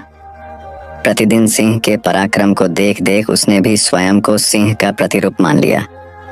एक दिन उसने सिंह से कहा, अरे सिंह, मैं भी अब तुम्हारी तरह शक्तिशाली हो गया हूँ। आज मैं एक हाथी का शिकार करूंगा और उसका भक्षण करूंगा और उसके बचे खुचे मांस को तुम्हारे लिए छोड़ दूंगा। चूंकि सिंह उस सियार को मित्रवत देखता था, इसलिए उसने उसकी बातों का बुरा न मान उसे ऐसा करने से रोका। भ्रमजाल में फंसा वह दम्भी सियार सिंह के परामर्श को अस्वीकार करता हुआ पहाड़ की चोटी पर जा खड़ा हुआ। वहां से उसने चारों ओर नजरें दौड़ाई तो पहाड़ के नीचे हाथियों के एक छोटे से समूह को देखा। फिर सिंहनाद की तरह 3 बार सियार की आवाजें लगाकर एक बड़े हाथी के ऊपर कूद पड़ा, किंतु हाथी के सिर के ऊपर न गिर, वह उसके पैरों पर जा गिरा और हाथी अपनी मस्तानी चाल से अपना अगला पैर उसके सिर के ऊपर रख आगे बढ़ गया। क्षण भर में सियार का सिर चकनाचूर हो गया और उसके प्राण पखेरु उड़ गए। पहाड़ के ऊपर से सियार की सारी हरकतें देखता हुआ सिंह ने तब यह गाथा कही, होते हैं जो मूर्ख और घमंडी होती है, उनकी ऐसी ही गति। हिमालय के वन में निवास करते एक सन्यासी ने हाथी के एक बच्चे को अकेला पाया। उसे उस बच्चे पर दया आई और वह उसे अपनी कुटिया में ले आया। कुछ ही दिनों में उसे उस बच्चे से मोह हो गया और बड़े ममत्व से वह उसका पालन पोषण करने लगा। प्यार से वह उसे सोमदंत पुकारने लगा और उसके खान पान के लिए प्रचुर सामग्री जुटा देता। एक दिन जब सन्यासी कुटिया से बाहर गया हुआ था तो सोमदंत ने अकेले में खूब खाना खाया। तरह तरह के फलों के स्वाद में उसने यह भी नहीं जाना कि उसे कितना खाना चाहिए। वहां कोई उसे रोकने वाला भी तो नहीं था। वह तब तक खाता ही चला गया जब तक कि उसका पेट न फट गया। पेट फटने के तुरंत बाद ही उसकी मृत्यु हो गई। शाम को जब वह सन्यासी वापस कुटिया आया तो उसने वहां सोमदंत को मृत पाया। सोमदंत से वियोग उसके लिए असह्य था। उसके दुख की सीमा न रही। वह जोर जोर से रोने बिलखने लगा। शक, शक्र, इंद्र ने जब उस जैसे सन्यासी को रोते बिलखते देखा तो वह उसे समझाने नीचे आया। शक ने कहा, हे सन्यासी, तुम एक धनी गृहस्थ थे, मगर संसार के मोह को त्याग तुम आज एक सन्यासी बन चुके हो। क्या संसार और संसार के प्रति तुम्हारा मोह उचित है? शक के प्रश्न का उत्तर उस सन्यासी के पास था। उसे तत्काल ही अपनी मूर्खता और मोह का ज्ञान हो गया। मृत सोमदंत के लिए उसने तब विलाप करना बंद कर दिया। वर्षों पहले एक समुद्र में एक नर और एक मादा कौवा मदमस्त होकर जल क्रीड़ा कर रहे थे। तभी समुद्र की एक लौटती लहर में कौवी बह गई, जिसे समुद्र की किसी मछली ने निगल लिया। नर कौवे को इससे बहुत दुख हुआ। वह चिल्ला चिल्लाकर विलाप करने लगा। पल भर में ऋतृकणों कौवे भी वहां आ पहुंचे। जब अन्य कौवों ने उस दुखद घटना को सुना तो वे भी जोर जोर से कांव कांव करने लगे। तभी उन कौवों में एक ने कहा कि कौवे ऐसा विलाप क्यों करे, वे तो समुद्र से भी ज्यादा शक्तिशाली हैं। क्यों न वे अपनी चोंच से समुद्र के पानी को उठाकर दूर फेंक दें। सारे कौवों ने इस बात को समुचित जाना और अपनी अपनी चोंचों के समुद्र का पानी भर दूर तट पर छोड़ने लगे। साथ ही वे कौवी की प्रशंसा भी करते जाते। एक कहता, कौवी कितनी सुंदर थी। दूसरा कहता, कौवी की आवाज कितनी मीठी थी। तीसरा कहता, समुद्र की हिम्मत कैसे हुई कि वह उसे बहा ले जाए। फिर कोई कहता, हम लोग समुद्र को सबक सिखलाकर ही रहेंगे। कौवों की बकवास समुद्र देव को बिल्कुल रास न आई और उसने एक शक्तिशाली लहर में सभी कौवों को बहा दिया। हिमवन में कभी 2 वानर बंधु रहते थे। बड़े का नाम नंदक और छोटे का नाम चुल्लनंदक था। वे दोनों वहां रहने वाले 80,000 वानरों के मुखिया थे। वाराणसी के वनों में कभी एक सुवर्ण मृग रहता था। उसकी आंखों रत्न सी चमकीली, सींग रजत की कांति लिए हुए तथा उसका शरीर अन्य हिरणों से अधिक बड़ा और सुंदर था। वह 500 मृगों का राजा था और उसे निग्रोधराज के नाम से पुकारा जाता था। उसी वन में उसी के सदृश एक और हिरण रहता था। वह भी 500 मृगों का राजा था। उसका नाम साखा था। उन दिनों वाराणसी नरेश को हिरण का मांस बहुत प्रिय था। हर रोज उसे हिरण के मांस के नए नए व्यंजन खाने का शौक था। राजा के अनुचर इससे बहुत परेशान रहते थे क्योंकि हिरण बड़े चौकन्ने और बड़ी तेज चौकड़ियां भर क्षण भर में आंखों से ओझल हो जाते थे।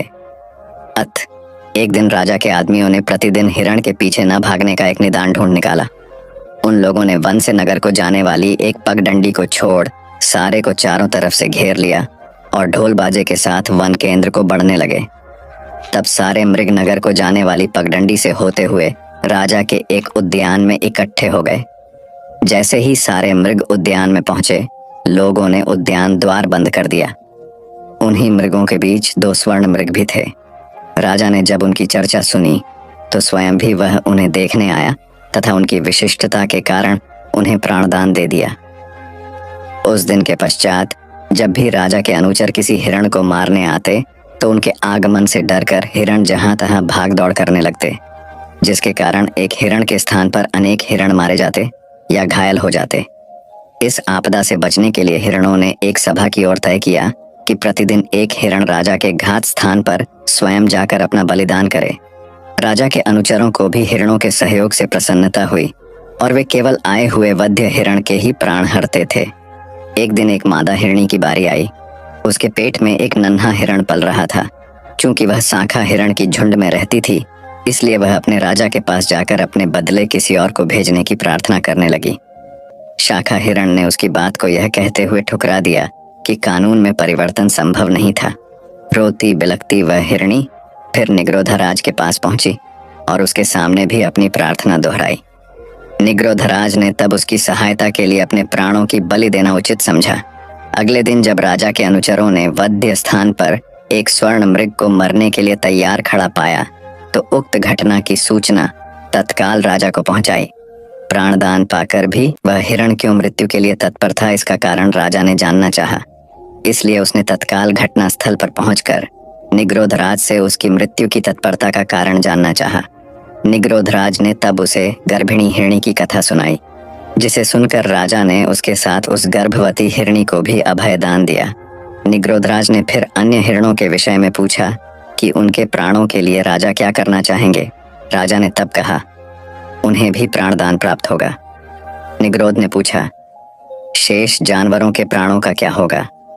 राजा ने कहा, उन्हें भी जीवन दान मिलेगा। मृग ने फिर पंछी और जलचरों के प्राणों के विषय में भी पूछा। राजा ने तब अपने राज्य में रहने वाले समस्त पक्षी और मत्स्य आदि की अवध्यता की घोषणा कर दी और जब तक वह राजा जीवित रहा उसके राज्य में किसी भी जीव जंतु की हत्या नहीं की गई। एक बार किसी ने 2 तोते भाइयों को पकड़कर एक राजा को भेंट में दिया। तोतों के गुण और वर्ण से प्रसन्न हो राजा ने उन्हें सोने के पिंजरे में रखा, उनका यथोचित सत्कार करवाया और प्रतिदिन शहद और भुने मक्के का भोजन करवाता रहा। उन तोतों में बड़े का नाम राधा और छोटे का नाम पोठपाद था। एक दिन एक वनवासी राजा को एक काले भयानक बड़े बड़े हाथों वाला एक लंगूर भेंट में दे गया। गिबन प्रजाति का वह लंगूर सामान्यतः एक दुर्लभ प्राणी था, इसलिए लोग उस विचित्र प्राणी को देखने को टूट पड़ते। लंगूर के आगमन से तोतों के प्रति लोगों का आकर्षण कम होता गया और उनके सरकार का भी। लोगों के बदलते रुख से खिन्न हो पोठपाद खुद को अपमानित महसूस करने लगा और रात में उसने अपने अपने मन की पीड़ा राधा को कह सुनाई। राधा ने अपने छोटे भाई को ढाढ़स बढ़ाते हुए समझाया, भाई चिंतित न हो, गुणों की सर्वत्र पूजा होती है। शीघ्र ही इस लंगूर के गुण दुनिया वालों के सामने प्रकट होंगे और तब लोग उससे विमुख हो जाएंगे। कुछ दिनों के बाद ऐसा ही हुआ। जब नन्हे राजकुमार उस लंगूर से खेलना चाहते थे, इस तो लंगूर ने अपना भयानक मुख फाड़ दांतें किटकिटाकर इतनी जोर से डराया कि वे चीख चीख कर रोने लगे। बच्चों के भय और रुदन की सूचना जब राजा के कानों पर पड़ी तो उसने तत्काल ही लंगूर को जंगल में छुड़वा दिया। उस दिन के बाद से राधा और पोठपाद की आवभगत फिर से पूर्ववत होती रही। दान में प्राप्त बछड़े को एक ब्राह्मण ने बड़े ही ममत्व के साथ पाला पोसा और उसका नाम नंदी विशाल रखा। कुछ ही दिनों में वह बछड़ा एक बलिष्ठ बैल बन गया। नंदी विशाल बलिष्ठ ही नहीं, एक बुद्धिमान और स्वामी भक्त बैल था। उसने एक दिन ब्राह्मण के प्रति कृतज्ञता झापिट करते हुए कहा, हे ब्राह्मण, आपने वर्षों मेरा पालन पोषण किया है। आपने तन मन और धन से मेरा उपकार किया है। मैं आपका आराधनी हूँ। अतः आपके उपकार के बदले में आपके प्रचुर धन लाभ के लिए सहायता करना चाहता हूँ और एक युक्ति सुझाता हूँ। क्योंकि मेरे जैसे बलिष्ठ बैल इस संसार में अन्यत्र कहीं नहीं है, इसलिए हाट जाकर आप 1000 स्वर्ण मुद्राओं की सट्टा लगाएं कि आपका बैल 100 बड़ी बड़ी गाड़ियों का बोझ इकट्ठा खींच सकता है। ब्राह्मण को वह युक्ति पसंद आई और बड़े साहूकारों के साथ उसने बाजी लगा ली। पूरी तैयारी के साथ जैसे ही नंदी विशाल ने 100 भरी गाड़ियों को खींचने की भंगिमा बनाई, ब्राह्मण ने तभी नंदी विशाल को गाली देते हुए कहा, दुष्ट, खींच खींच इन गाड़ियों को फटाफट। नंदी को ब्राह्मण की भाषा पसंद नहीं आई। वह रुष्ट होकर वहीं जमीन पर बैठ गया। फिर ब्राह्मण ने हजारों युक्तियां उसे उठाने के लिए लगाई, मगर वह टस से मस न हुआ। साहूकारों ने ब्राह्मण का अच्छा मजाक बनाया और उससे उसकी 1000 स्वर्ण मुद्राएं भी ले गए। दुख और अपमान से प्रताड़ित वह हारा जुआरी अपने घर पर पड़ी एक खाट पर लेटकर विलाप करने लगा। तब नंदी विशाल को उस ब्राह्मण पर दया आ गई। वह उसके पास गया और पूछा, हे ब्राह्मण, क्या मैंने आपके घर पर कभी भी किसी चीज का कोई भी नुकसान कराया है या कोई दुष्टता या धृष्टता की है? ब्राह्मण ने जब नहीं में सिर हिलाया तो उसने पूछा, क्यों आपने मुझे सभी के सामने भरे बाजार में ठदुष्ट कहकर पुकारा था? ब्राह्मण को तब अपनी मूर्खता का ज्ञान हो गया। उसने बैल से क्षमा मांगी। तब नंदी ने ब्राह्मण को 2000 स्वर्ण मुद्राओं का सट्टा लगाने को कहा। दूसरे दिन ब्राह्मण ने एक बार फिर भीड़ जुटाई और 2000 स्वर्ण मुद्राओं के दांव के साथ नंदी विशाल को बोझ से लदे 100 गाड़ियों को खींचने का आग्रह किया। बलिष्ठ नंदी विशाल ने तब पलक झपकते ही उन सारी गाड़ियों को बड़ी आसानी से खींचकर दूर ले गया। ब्राह्मण ने तब 2000 स्वर्ण मुद्राओं को सहज ही प्राप्त कर लिया।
एक बार की बात है, उपाली बहुत ही धनी व्यक्ति था और गौतम बुद्ध के ही समकालीन एक अन्य धार्मिक गुरु निगंथा नाथपुत्ता का शिष्य था। नाथपुत्ता के उपदेश बुद्ध से अलग प्रकार के थे। उपाली एक बहुत ही विलक्षण वक्ता था और वाद विवाद में भी बहुत ही कुशल था। उसके गुरु ने उसे एक दिन कहा कि वह कर्म के कार्य कारण सिद्धांत पर बुद्ध को बहस की चुनौती दे। एक लंबे और जटिल बहस के बाद बुद्ध उपाली का संदेह दूर करने में सफल रहे और उपाली को बुद्ध से सहमत होना पड़ा कि उसके धार्मिक गुरु के विचार गलत हैं। उपाली बुद्ध के उपदेशों से इतना प्रभावित हो गया कि उसने बुद्ध को तत्काल उसे अपना शिष्य बना लेने का अनुरोध किया। लेकिन उसे आश्चर्य हुआ जब बुद्ध ने उसे यह सलाह दी, प्रिय उपाली, तुम एक ख्याति प्राप्त व्यक्ति हो। पहले तुम आश्वस्त हो जाओ कि तुम अपना धर्म केवल इसलिए नहीं बदल रहे हो कि तुम मुझसे प्रसन्न हो या तुम केवल भावुक होकर यह फैसला कर रहे हो। खुले दिमाग से मेरे समस्त उपदेशों पर फिर से विचार करो और तभी मेरा अनुयायी बनो। चिंतन की स्वतंत्रता की भावना से ओतप्रोत बुद्ध के इस विचार को सुनकर उपाली और भी प्रसन्न हो गया। उसने कहा, प्रभु, यह आश्चर्य की बात है कि आपने मुझे पुनर्विचार करने के लिए कहा। कोई अन्य गुरु तो मुझे अपना शिष्य बना लेता। इतना ही नहीं, वह तो धूमधाम से सड़कों पर जुलूस निकालकर इसका प्रचार करता कि देखो, इस करोड़पति ने अपना धर्म त्याग कर मेरा धर्म अपना लिया है। अब तो मैं और भी आश्वस्त हो गया। कृपया मुझे अपना अनुयायी स्वीकार करें।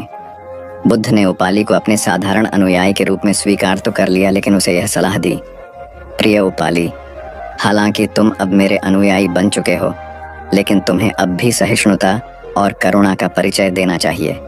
अपने पुराने गुरु को भी दान देना जारी रखो, क्योंकि वह अभी भी तुम्हारी सहायता पर आश्रित हैं। एक तरह का सुख तो मिलेगा, लेकिन यह भी बहुत दूर जाने वाला नहीं है। इसीलिए बुद्ध ने कहा, समाधि में सुख है, बुद्धोत्पाद में सुख है। यह तो परम व्याख्या हुई सुख की, फिर यह भी तो हुआ नहीं है।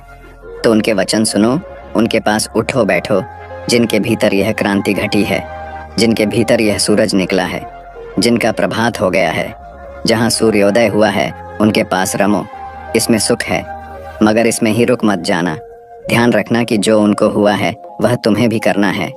उस करने के उपाय का नाम समाधि है। सुनो बुद्धों को और चेष्टा करो बुद्धों जैसे बनने की। उस चेष्टा का नाम समाधि है।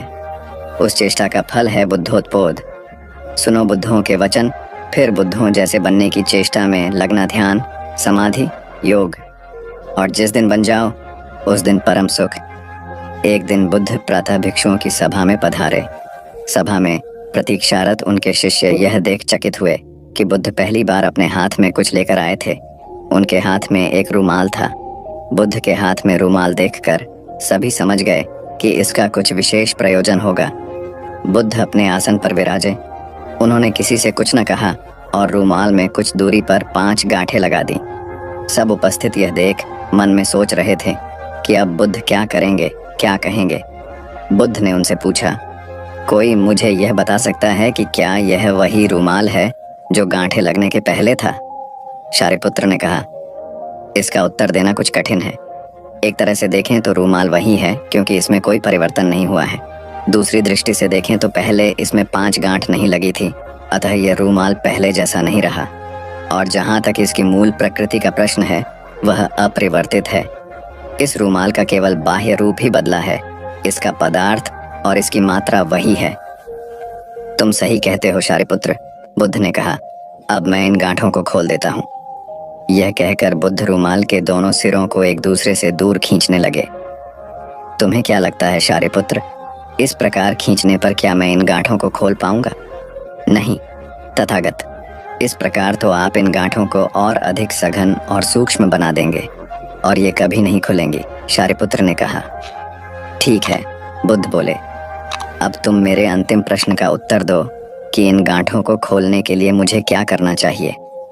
शारिपुत्र ने कहा, तथागत, इसके लिए मुझे सर्वप्रथम निकटता से यह देखना होगा कि ये गांठें कैसे लगाई गई हैं। इसका ज्ञान किए बिना मैं इन्हें खोलने का उपाय नहीं बता सकता। तुम सत्य कहते हो शारिपुत्र, तुम धन्य हो, क्योंकि यही जानना सबसे आवश्यक है। आधारभूत प्रश्न यही है। जिस समस्या में तुम पड़े हो उससे बाहर निकलने के लिए यह जानना जरूरी है कि तुम उसे ग्रस्त क्यों कर हुए। यदि तुम यह बुनियादी व मौलिक परीक्षण नहीं करोगे तो संकट अधिक ही गहराएगा। लेकिन विश्व में सभी ऐसा ही कर रहे हैं।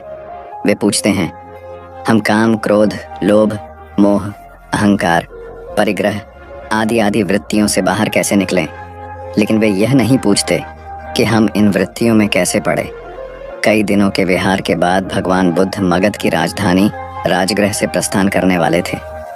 लोगों को जब यह पता चला तो वे उनके लिए भेंट आदि लेकर उनके दर्शनों के लिए आने लगे। अपने शिष्यों के साथ बैठे हुए बुद्ध लोगों की भेंट स्वीकार कर रहे थे। सम्राट बिंबिसार ने उन्हें भूमि, खाद्य, वस्त्र, वाहन आदि प्रदान किए। नगर सेठों ने भी धन धान्य और सुवर्ण आभूषण उनके चरणों में अर्पित कर दिए। सभी के दान को स्वीकार करने के लिए बुद्ध अपना दायां हाथ उठाकर स्वीकृति इंगित कर देते थे। भीड़ में एक वृद्धा भी थी। वह बुद्ध से बोली, भगवान, मैं बहुत निर्धन हूँ। मेरे पास आपको देने के लिए कुछ भी नहीं है। आज मुझे पेड़ से एक आम गिरा हुआ मिल गया। मैं उसे खा रही थी, तभी मैंने आपके प्रस्थान करने का समाचार सुना। उस समय तक मैं आधा आम खा चुकी थी। मैं भी आपको कुछ अर्पित करना चाहती हूँ, लेकिन मेरे पास इस आधे खाए हुए आम के सिवा कुछ भी नहीं है। इसे ही मैं आपको भेंट करना चाहती हूँ। कृपया मेरी भेंट स्वीकार करें। वहां उपस्थित अपार जन समुदाय, राजा, महाराजाओं और सेठों ने देखा कि भगवान बुद्ध अपने आसन से उठकर नीचे आए और उन्होंने दोनों हाथ फैलाकर वृद्धा का आधा आम स्वीकार किया। सम्राट बिंबिसार ने चकित होकर बुद्ध से पूछा, भगवान, एक से बढ़कर एक अनुपम और बहुमूल्य उपहार तो आपने केवल हाथ हिलाकर ही स्वीकार कर लिए, लेकिन इस बुढ़िया के झूठे आम को लेने के लिए आप आसन से नीचे उतर कर आ गए। इसमें ऐसी कौन सी विशेषता है? बुद्ध मुस्कुराकर बोले, इस वृद्धा ने मुझे अपनी समस्त पूंजी दे दी है। आप लोगों ने मुझे जो कुछ भी दिया है वह तो आपकी संपत्ति का कुछ अंश ही है, और उसके बदले में आपने दान करने का अहंकार भी अपने मन में रखा है। इस वृद्धा ने मेरे प्रति अपार प्रेम और श्रद्धा रखते हुए मुझे सर्वस्व अर्पित कर दिया है, फिर भी उसके मुख पर कितनी नम्रता और करुणा है। तथागत यह भी कहते थे कि सबसे पहले व्यक्ति को खुद की पहचान करनी चाहिए। दूसरों की बजाय व्यक्ति खुद के बारे में ज्यादा जानता है। उनका मत था कि बुराई से घृणा करो, बुरे व्यक्ति से नहीं। एक बार की बात है, किसी गांव के पास बहती नदी के किनारे बुद्ध बैठे थे। किनारे पर पत्थरों की भरमार थी, पर छोटी सी वह नदी अपनी तरल धारा के कारण आगे बढ़ती ही जा रही थी। बुद्ध ने विचार किया कि यह छोटी सी नदी अपनी तरलता के कारण कितनों की प्यास बुझाती है, लेकिन भारी भरकम पत्थर एक ही स्थान पर पड़े रहते हैं और दूसरों के मार्ग में बाधक बनते रहते हैं। इस घटना की सीख ये है कि दूसरों के रास्ते में रोड़े अटकाने वाले खुद कभी आगे नहीं बढ़ पाते, परंतु जो दूसरों को सद्भाव और स्नेह देता है वह स्वयं भी आगे बढ़ जाता है। बुद्ध ऐसे ही विचारों में मगन थे कि तभी उन्होंने ग्रामीणों की एक भीड़ को अपनी ओर आते देखा। बड़ा शोर था और लोग किसी युवती के प्रति अपशब्द बोल रहे थे। तथागत ने देखा कि लोग एक युवती को घसीट कर ला रहे थे और उसको गाली भी दे रहे थे। भीड़ के नजदीक आने पर बुद्ध ने लोगों से युवती को पीटने और अपशब्द कहने का कारण पूछा। लोगों ने कहा कि यह स्त्री व्यभिचारी है और हमारे समाज का नियम है कि यदि व्यभिचारी स्त्री पकड़ी जाए तो उसे पत्थरों से कुचलकर मार डालना चाहिए। तथागत ने युवती की ओर देखा और कहा, जो तुम चाहते हो वही करो, पर मेरी एक शर्त है कि पत्थर मारने का अधिकारी वही है जिसने कभी व्यभिचार न किया हो और न ही उसके मन में ऐसे विचार कभी आए हों। इतना कहकर तथागत शांत हो गए। चारों ओर मौन था।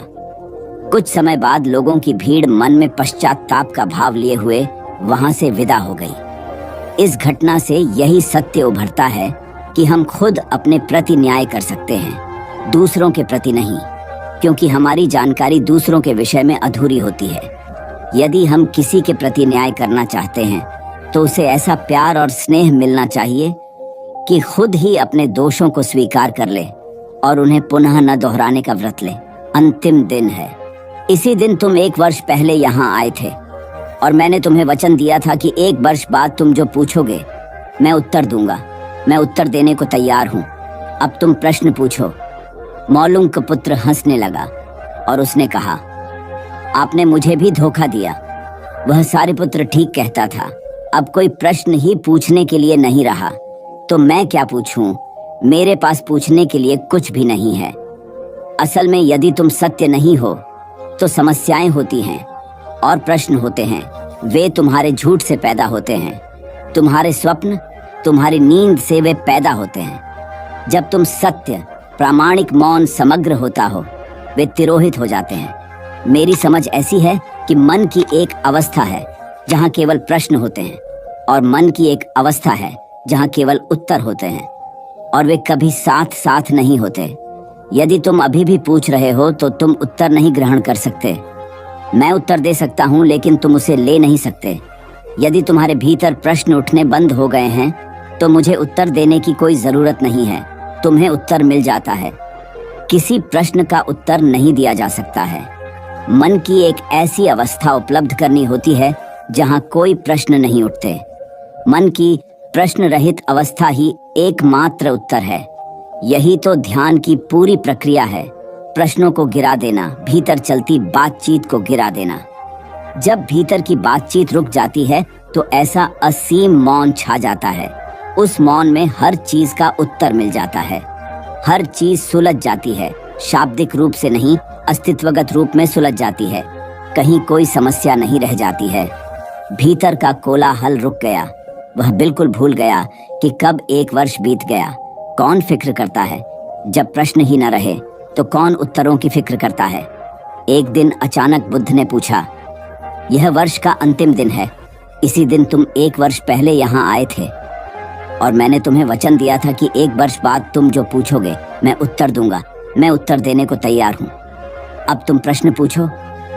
मौलुंग पुत्र हंसने लगा और उसने कहा, आपने मुझे भी धोखा दिया। वह सारे पुत्र ठीक कहता था। अब कोई प्रश्न ही पूछने के लिए नहीं रहा तो मैं क्या पूछूं? मेरे पास पूछने के लिए कुछ भी नहीं है। असल में यदि तुम सत्य नहीं हो तो समस्याएं होती हैं और प्रश्न होते हैं।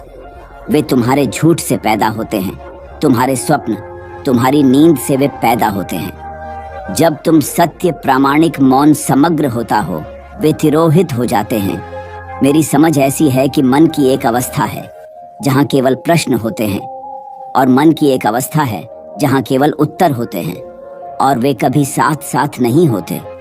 यदि तुम अभी भी पूछ रहे हो तो तुम उत्तर नहीं ग्रहण कर सकते।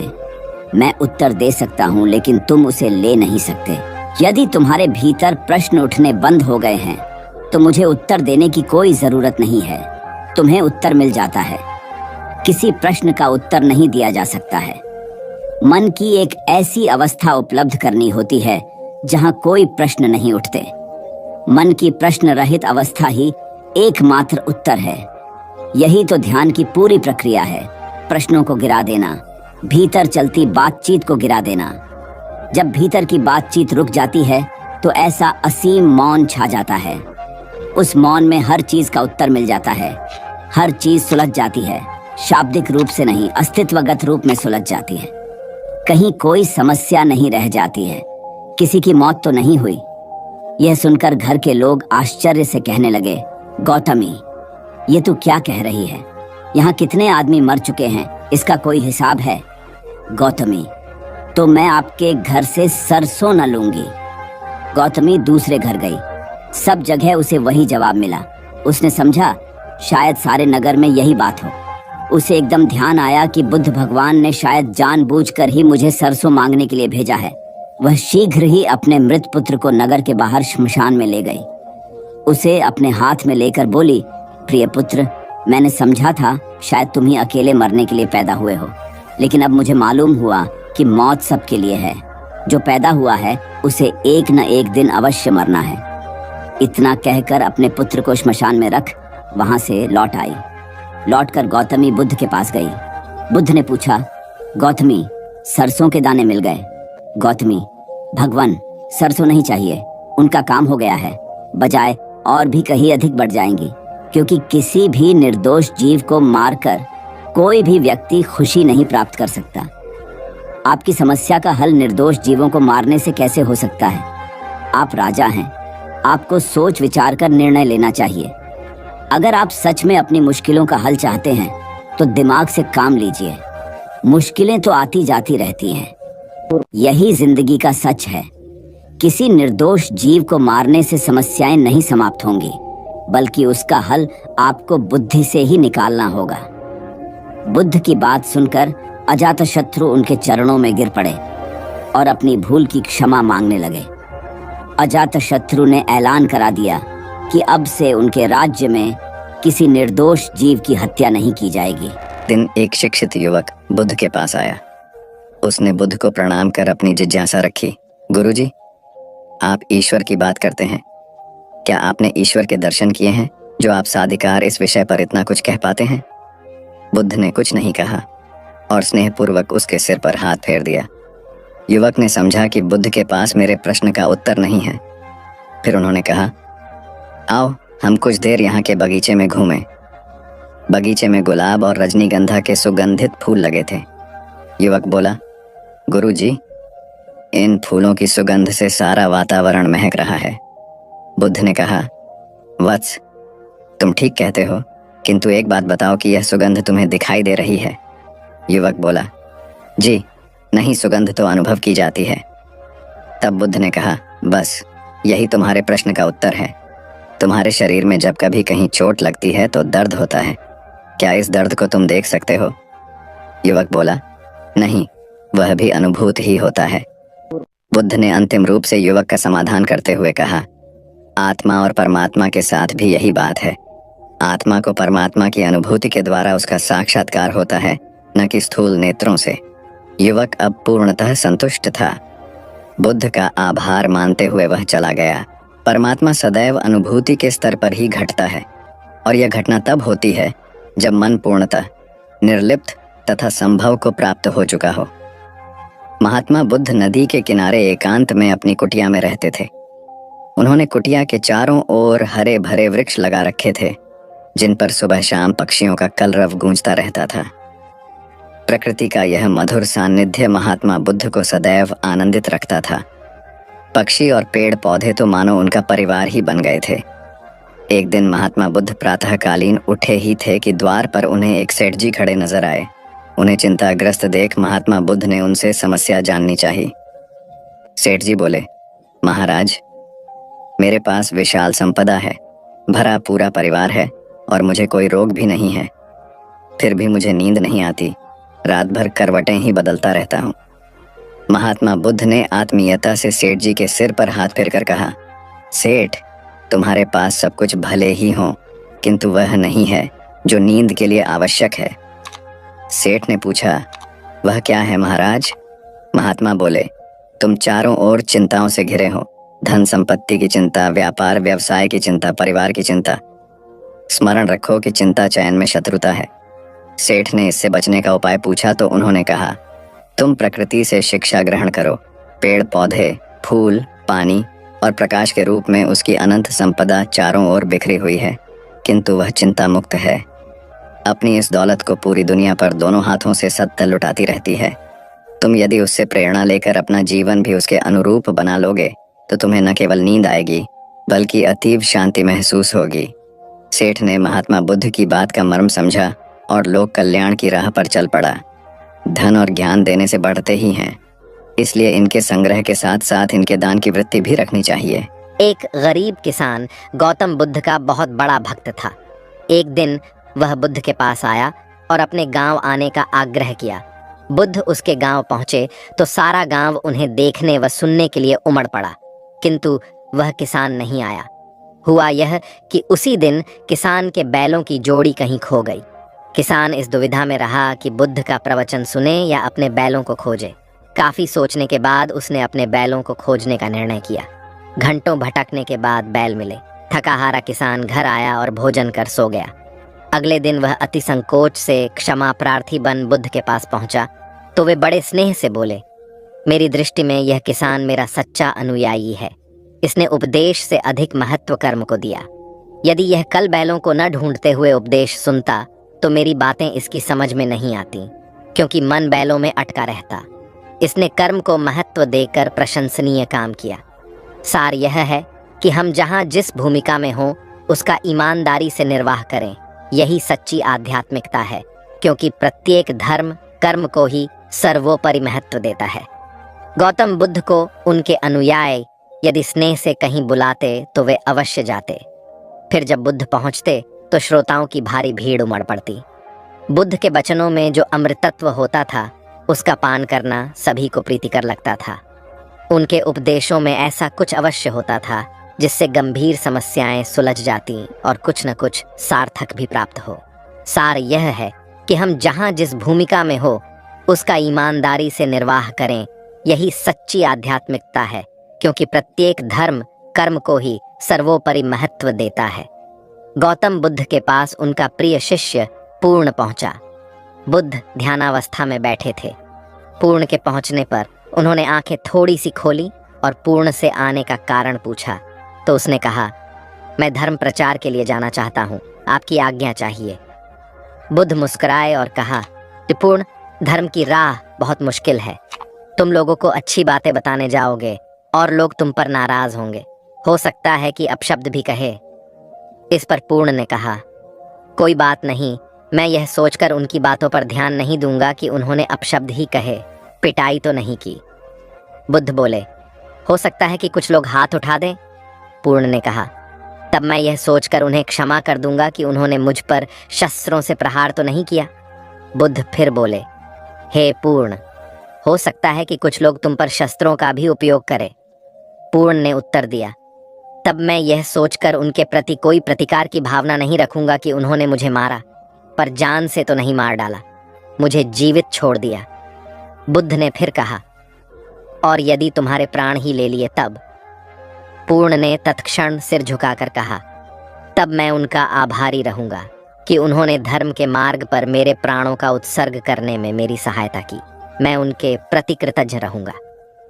तब बुद्ध ने आंखें खोली और आशीर्वाद देकर अनुमति दी तथा पूर्ण से कहा, अब तुम धर्म प्रचार करने के पात्र हो। जो किसी में भी कोई दोष न देखे वही सच्चा है। अच्छाई के मार्ग पर चलना बहुत मुश्किल काम है। जो इस राह पर चलता है उसके मार्ग में अनेक बाधाएं आती हैं, लेकिन जो व्यक्ति किसी में भी दोष न देखे वही बाधाओं को सहजता से पार कर अपने लक्ष्य को पूरा कर पाता है। एक बार गौतम बुद्ध जब वन से गुजर रहे थे, तब एक राक्षसी हाथ में तलवार लेकर प्रकट हुई और कहा, अरे बुद्ध, आज तुम्हारे प्रेम को मेरी घृणा के सामने झुकना ही पड़ेगा। आज तुम्हारे जीवन का अंतिम दिन है। बुद्ध ने मुस्कुराते हुए उत्तर दिया, मैं घृणा, उपहास और द्वेष के आगे नतमस्तक नहीं होऊंगा। मैं निंदा, प्रशंसा अथवा उपहास किसी से भी प्रभावित नहीं होता। तुम मुझसे इतनी घृणा करती हो, पर मैं तो तुमसे भी प्रेम करता हूँ। राक्षसी ने पूछा, तुम मुझसे प्रेम क्यों करते हो? बुद्ध बोले, मैं तुम्हें माँ का रूप देख रहा हूँ और माँ तो प्रेम का रूप होती है, उसमें हिंसा हो ही नहीं सकती। इतना सुनते ही राक्षसी के हाथ से तलवार गिर पड़ी। हे बुद्ध, तुम धन्य हो। इतना कहते ही बहदेवी में बदल गई और अंतर्धान हो गई। दरअसल जो लोग दूसरों से द्वेष करते हैं, अंत में एक दिन घृणा उन्हें नष्ट कर देती है। घृणा से घिरे हुए लोगों को एक दिन घृणा ले डूबती है। प्रेम सत्य के आवरण से ढका होता है। सत्य से जुड़ा हुआ व्यक्ति सदैव आनंद में जीता है। सत्य को केवल अपने तक सीमित मत रखो, उसे अपने कर्मों में ढालना होगा। सत्य रूपी गुलाब की खुशबू है कर्म। अपने कर्म को प्रेम और सत्य में डुबो कर करो। प्रेम और सत्य मनुष्य को विकास की ओर ले जाते हैं। ध्यान रहे कि ये दोनों मार्ग ईश्वर की ओर जाते हैं। इस मार्ग पर चलने वाले सहज में ही आनंद और शांति को पा लेते हैं। गौतम बुद्ध भ्रमण करते हुए वैशाली नगर के वन विहार में पहुंचे। उनके आगमन का समाचार पूरे नगर में फैल गया। कुछ ही समय में मानो पूरा नगर उनके दर्शन के लिए उमड़ पड़ा। बड़े व्यापारी, शिक्षाविद, समाज सेवी, अधिकारी और राज परिवार से जुड़े कई वरिष्ठ भी वहां पहुंचे। सभी की भावना थी कि तथागत बुद्ध अपने शिष्यों सहित उनके निवास पर पहुंचे एवं भोज का आमंत्रण स्वीकारें। बुद्ध सभी के निवेदन को सुन रहे थे और स्वभावगत मुस्कान के साथ आमंत्रण का आभार व्यक्त कर रहे थे। तभी वैशाली की यात गणिका आम्रपाली भी वहां पहुंची। वह बुद्ध की शिक्षा से प्रेरित होकर बहुत पहले ही अपनी गणिका वृत्ति त्याग चुकी थी। उसने भी बुद्ध को भोजन का आमंत्रण दिया। बुद्ध ने तत्काल उसे स्वीकार किया और अगले दिन भिक्षुओं सहित उसके घर आने की सहमति दे दी। बुद्ध के एक शिष्य को यह बात अच्छी नहीं लगी कि इतने सारे वरिष्ठों के निवेदन के बावजूद बुद्ध ने आम्रपाली का आमंत्रण स्वीकारा। शिष्य की दृष्टि में आम्रपाली गणिका होने से घृणित कर्म से जुड़ी रही थी। जब सभी लोग चले गए तब शिष्य ने पूछा, भगवान, इतने लोगों ने आपको न्योता दिया, फिर आपने आम्रपाली का ही आमंत्रण क्यों स्वीकारा? बुद्ध ने कहा, माना वह गणिका थी, लेकिन पश्चाताप की अग्नि में तपकर वह निर्मल हो चुकी है। यदि कोई व्यक्ति इस निर्मलता को प्राप्त कर ले तो वह उनसे भी श्रेष्ठ हो जाता है जो ऐसे किसी घृणित कर्म में लीन न रहे हों। ऐसे व्यक्ति का आमंत्रण स्वीकारने में संकोच नहीं होना चाहिए। कोई व्यक्ति जब तक बुरे कामों में संलग्न रहता है तब तक उससे दूरी रहे तो ठीक है, लेकिन जो बुरे कामों को छोड़ दे उसे स्वीकार करने में संकोच नहीं करना चाहिए। इससे उसकी अच्छाई की ओर बढ़ने की भावना को बल मिलता है। गौ बुद्ध के जीवन की एक घटना है। उन्होंने नियम बना रखा था कि वे अपने संघ में स्त्रियों को स्थान नहीं देंगे। स्त्रियों के लिए भिक्षु होने की दीक्षा उन्होंने वर्जित कर रखी थी। एक समय गौतम बुद्ध एक गांव में ठहरे हुए थे। वहां महाप्रजापति गौतमी उनके पास पहुंची। उन्होंने बुद्ध से कहा, आप स्त्रियों को भी दीक्षा दें। किंतु बुद्ध ने अस्वीकार कर दिया। अनेक स्त्रियां इकट्ठी हुईं और उन्होंने विचार किया कि कैसे गौतम बुद्ध से स्वीकृति प्राप्त की जाए। स्त्रियों ने निर्णय लिया कि स्वयं सेविकाएं बनकर गौतम बुद्ध के समक्ष पहुंचा जाए। गौतमी ने अपने बाल काटे, भिक्षु के वस्त्र पहने और अनेक स्त्रियों के साथ बुद्ध के सामने पहुंच गई। उनकी यह मांग थी कि स्त्रियों को भी दीक्षा दी जाए। बुद्ध ने उनकी बात को स्वीकार नहीं किया। स्त्रियां निराश हुईं। जब बुद्ध के एक शिष्य आनंद ने स्त्रियों को देखा, उनके पांव सूजे हुए थे, उन पर धूल चढ़ी हुई थी, उनकी आंखों से आंसू बह रहे थे। उन्होंने पूछा, क्या बात है? स्त्रियों ने कहा, बुद्ध उनके धर्म और नियम के अनुसार हमें भिक्षु होने की दीक्षा नहीं दे रहे हैं। जब आनंद ने व्यक्तिगत रूप से बुद्ध से निवेदन किया, बुद्ध को उन्होंने याद दिलाया, इस समय यह सामाजिक मान्यता है कि स्त्रियां मोक्ष की अधिकारी नहीं हैं, पुरुषों के मुकाबले निम्न हैं। तो क्या आप भी यह मानते हैं और इसलिए उन्हें दीक्षित नहीं कर रहे हैं? बुद्ध का उत्तर था, मुझे गलत न समझा जाए।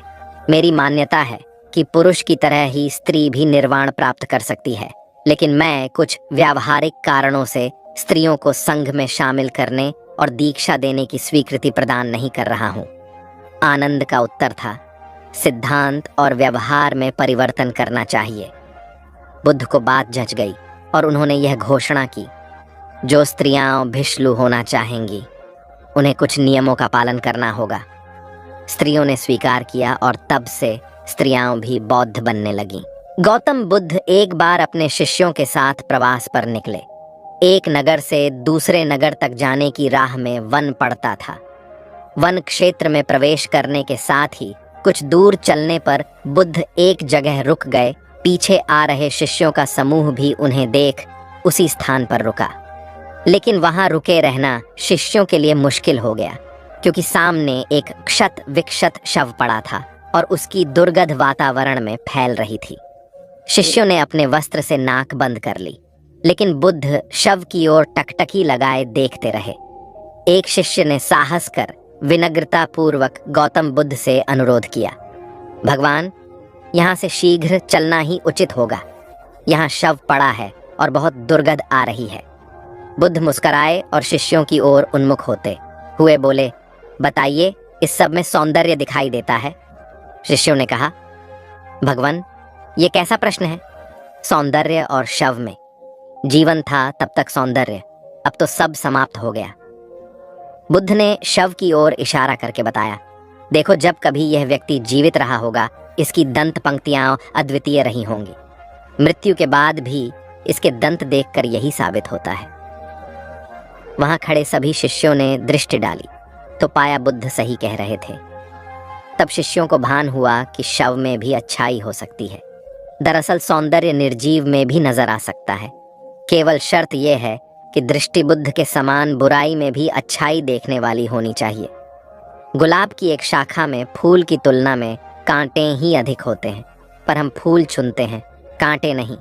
ठीक इसी तरह किसी में 100 बुराइयां नहीं, अच्छाई देखनी चाहिए। प्राचीन सियालकोट में एक बार बौद्धों का बहुत बड़ा भिक्षु संघ आया। इस संघ को एक ऐसे वेद पाठी ब्राह्मण के विषय में झांत हुआ जो इतना रूढ़िवादी था कि किसी अवैदिक पंडित की छाया भी स्वयं पर नहीं पड़ने देता था। उसे सुधारने का बीड़ा एक भिक्षु ने उठाया। अगले दिन वह अपना भिक्षा पात्र लेकर ब्राह्मण के घर पहुंच गया और पूछा, कुछ आहार पानी की सुविधा है उसकी बात सुनकर घर के सभी लोग मौन रहे और उसकी ओर घृणा की दृष्टि से देखा। भिक्षु लौट आया। दूसरे दिन फिर गया और वही प्रश्न दोहराया। इस बार भी उसे चुप्पी और तिरस्कार का सामना करना पड़ा। वह पुनः लौट गया। एक दिन जब वह ब्राह्मण के घर पहुंचा तो ब्राह्मण वहां नहीं था। नित्य आने जाने से ब्राह्मणी का मन पसीज गया। वह बोली, मैं तो तुम्हें आहार पानी दे दूं, किंतु पंडित जी की नाराजगी के कारण विवश हूं। भिक्षु ने कहा, कोई बात नहीं बहन, मैं अपना काम करता हूं, तुम अपना काम करो। वापस लौटते हुए भिक्षु को ब्राह्मण मिल गया। उसने भिक्षु को खूब खरी खोटी सुनाई। तब भिक्षु ने कहा, इतने दिनों तक आपके घर से कुछ नहीं मिला, किंतु आज आपकी पत्नी ने नहीं दी है, अब किसी दिन हाँ भी मिल जाएगा। ब्राह्मण थोड़ा शांत हुआ और बोला, यह क्रम कब तक जारी रखोगे? भिक्षु ने उत्तर दिया, जब तक जीवित हूं। उसका धैर्य देख ब्राह्मण का अहंकार पिघल गया और उसने भिक्षु से क्षमा मांगी। वस्तुतः धैर्य व सहिष्णुता के बल पर बड़ी से बड़ी प्रतिकूलता को अनुकूलता में बदला जा सकता है। भगवान बुद्ध के प्रवचन सुनने के लिए एक व्यक्ति नियमित रूप से आता था। इस प्रकार उसे 1 माह हो चुका था, किंतु उसके जीवन पर कोई प्रभाव नहीं पड़ा। भगवान बुद्ध उपदेश में कहते थे कि धर्म पर चलो, अपने जीवन से राग द्वेष को दूर करो, काम क्रोध लोभ मोह और अहंकार से सदा दूर रहो। बुद्ध के उपदेशों से लोगों को बहुत शांति मिलती थी, किंतु उस व्यक्ति का मन अशांत रहता था। एक दिन उसने बुद्ध से जाकर कहा, हे प्रभु, मैं 1 माह से आपका उपदेश सुन रहा हूँ, किंतु उसका तनिक भी असर मेरे आचरण पर नहीं पड़ा। मैं बहुत परेशान हूँ, मुझे क्या करना चाहिए? बुद्ध उनकी बात सुनकर बोले, तुम कहाँ के रहने वाले हो? उसने कहा, श्रावस्ती का। बुद्ध ने अगला प्रश्न किया, वह यहाँ से कितनी दूर है? उसने अनुमान से बता दिया।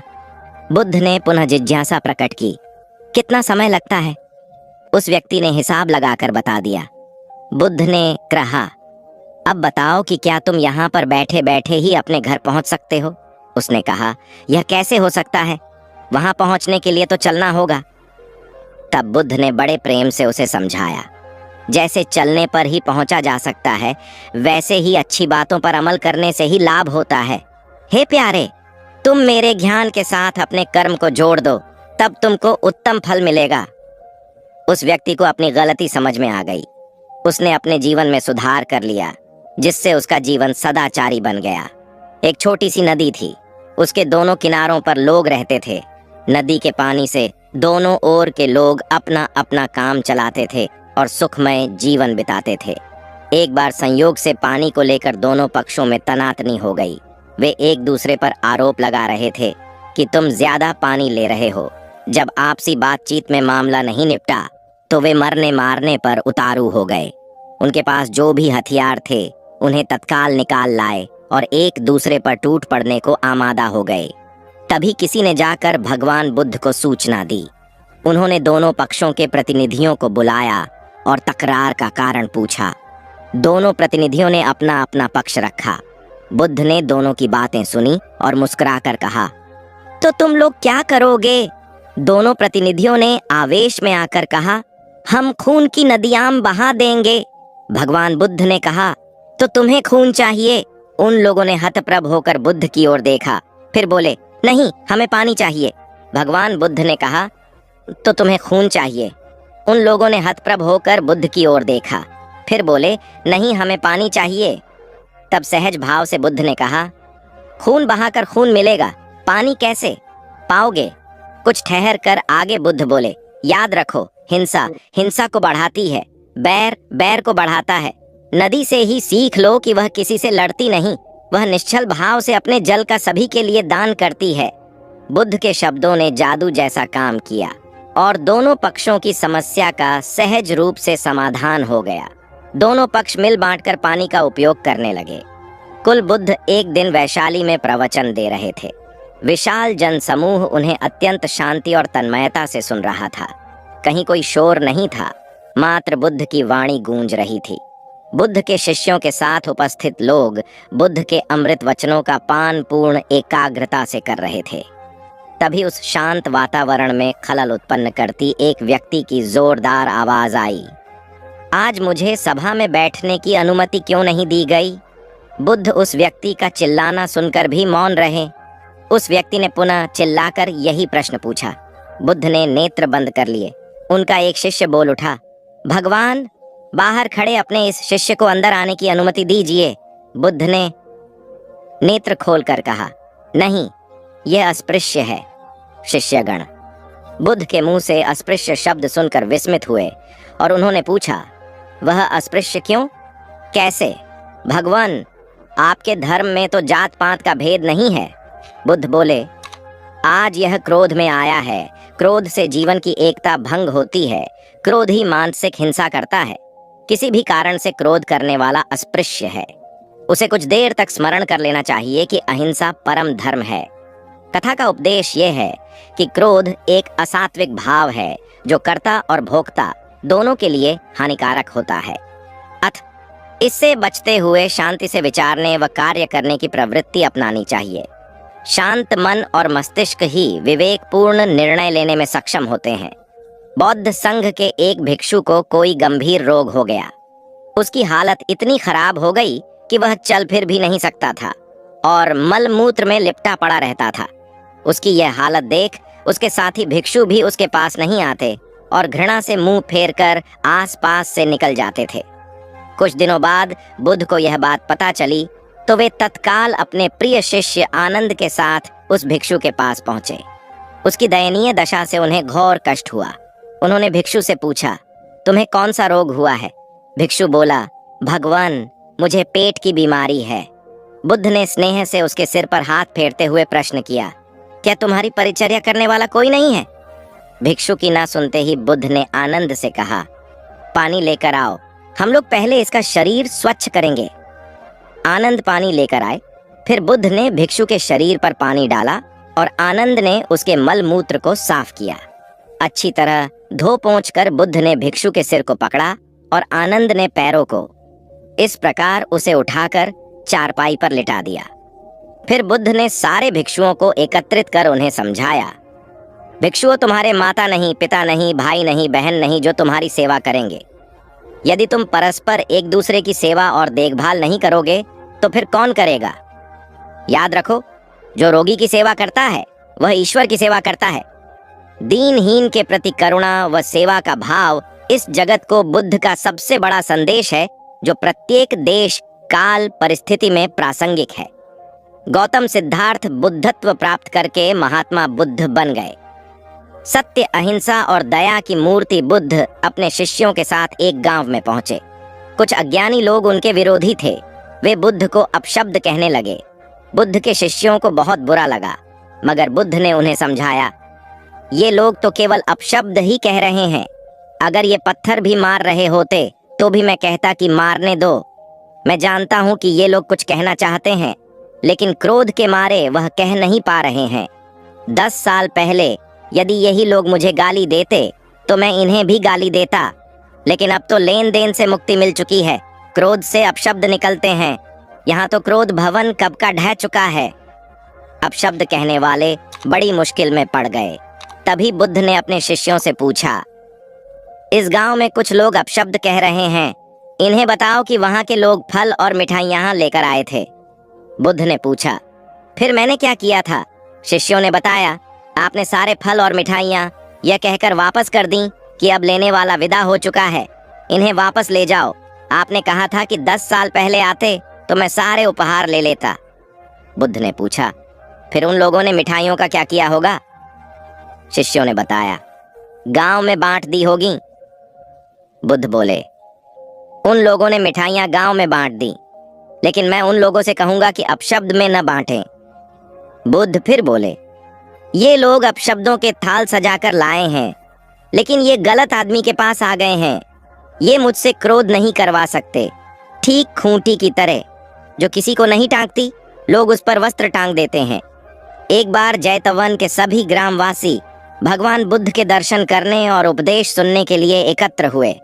उस समय महाकश्यप, मौदगल्यायन, सारिपुत्र, चुंद और देवदत्त जैसे प्रबुद्ध जन बुद्ध के साथ धर्म विषय गंभीर चर्चा में तन्मय थे।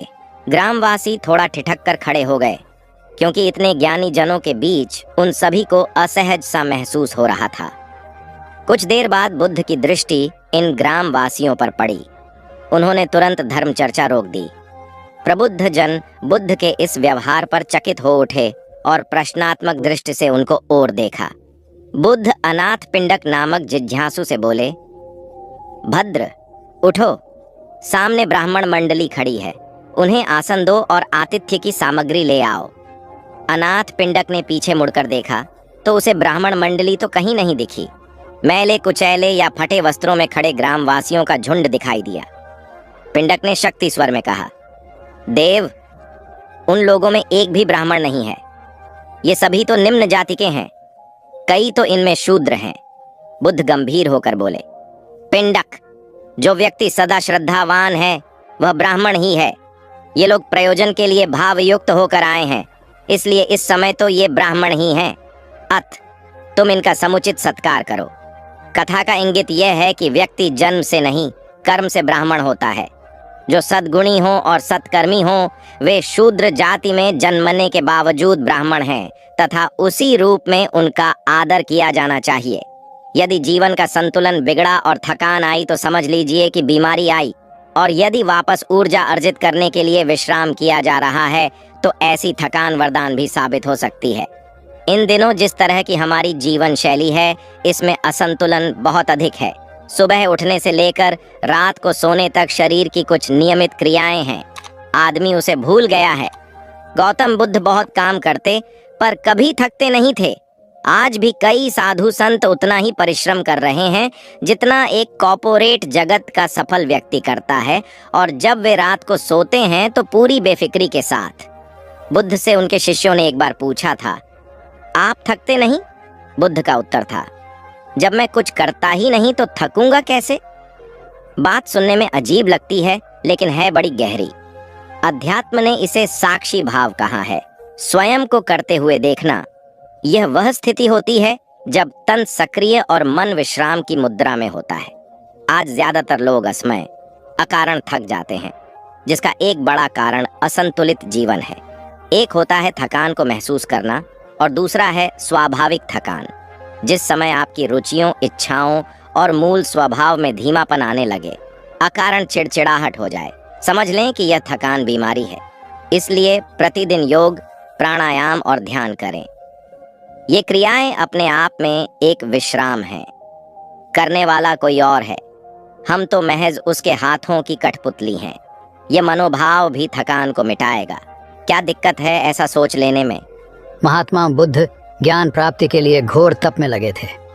उन्होंने शरीर को काफी कष्ट दिया, यात्राएं की, घने जंगलों में कठिन साधना की, पर आत्मज्ञान की प्राप्ति नहीं हुई। निराश हो बुद्ध सोचने लगे, मैंने अभी तक कुछ भी प्राप्त नहीं किया, अब आगे क्या कर पाऊंगा? निराशा, अविश्वास के इन नकारात्मक भावों ने उन्हें क्षुब्ध कर दिया। कुछ ही क्षणों के बाद उन्हें प्यास लगी। वे थोड़ी दूर स्थित एक झील तक पहुंचे। वहां उन्होंने एक दृश्य देखा कि एक नन्ही सी गिलहरी के 2 बच्चे झील में डूब गए। पहले तो वह गिलहरी जड़वत बैठी रही, फिर कुछ देर बाद उठकर झील के पास गई, अपना सारा शरीर झील के पानी में भिगोया और फिर बाहर आकर पानी झाड़ने लगी। ऐसा वह बार बार करने लगी। बुद्ध सोचने लगे कि इस गिलहरी का प्रयास कितना मूर्खतापूर्ण है। क्या कभी यह इस झील को सुखा सकेगी? किंतु गिलहरी का यह क्रम लगातार जारी था। बुद्ध को लगा मानो गिलहरी कह रही हो कि यह झील कभी खाली होगी या नहीं, यह मैं नहीं जानती, किंतु मैं अपना प्रयास नहीं छोड़ूंगी। अतः उस छोटी सी गिलहरी ने भगवान बुद्ध को अपने लक्ष्य मार्ग से विचलित होने से बचा लिया। वे सोचने लगे कि जब यह नन्ही गिलहरी अपने लघु सामर्थ्य से झील को सुखा देने के लिए दृढ़ संकल्पित है तो मुझ में क्या कमी है? मैं तो इससे 1000 गुना अधिक क्षमता रखता हूं। यह सोचकर गौतम बुद्ध पुनः अपनी साधना में लग गए और एक दिन बोधि वृक्ष तले उन्हें ज्ञान का आलोक प्राप्त हुआ। ये कथा असफलता के बावजूद प्रयासों की निरंतरता पर बल देती है। यदि हम प्रयास करना न छोड़े तो एक न एक दिन लक्ष्य की प्राप्ति हो ही जाती है। बुद्ध अपने साधना काल में एक निर्जन स्थान पर ध्यान मग्न बैठे थे। इसी स्थान पर एक यक्ष का वास था। ये बात बुद्ध को झांत नहीं थी। वे तो वहां पहुंचे और शांत वातावरण देखकर ध्यान मग्न हो गए। उस समय यक्ष वहां पर नहीं था। रात होने पर जब वह आया तो उस स्थान पर एक अनजान व्यक्ति को देखकर आग बबूला हो गया। बड़े जोर से वह दहाड़ा, किंतु बुद्ध का ध्यान भंग नहीं हुआ। यक्ष ने उन्हें हाथी का रूप धारण कर डराना चाहा, किंतु बुद्ध यथावत ध्यान मग्न बैठे रहे।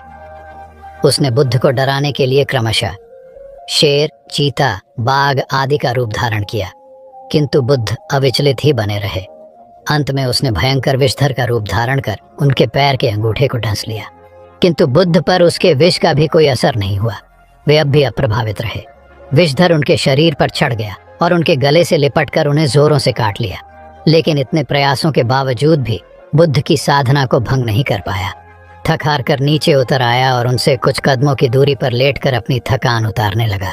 ध्यान पूर्ण होने पर बुद्ध ने उसकी तरफ देखा और उसे बहुत स्नेह से दुलारा। उनका निश्चल प्रेम देखकर सर्प का विष अमृत बन गया और यक्ष ने श्रद्धापूर्वक बुद्ध को नमन किया।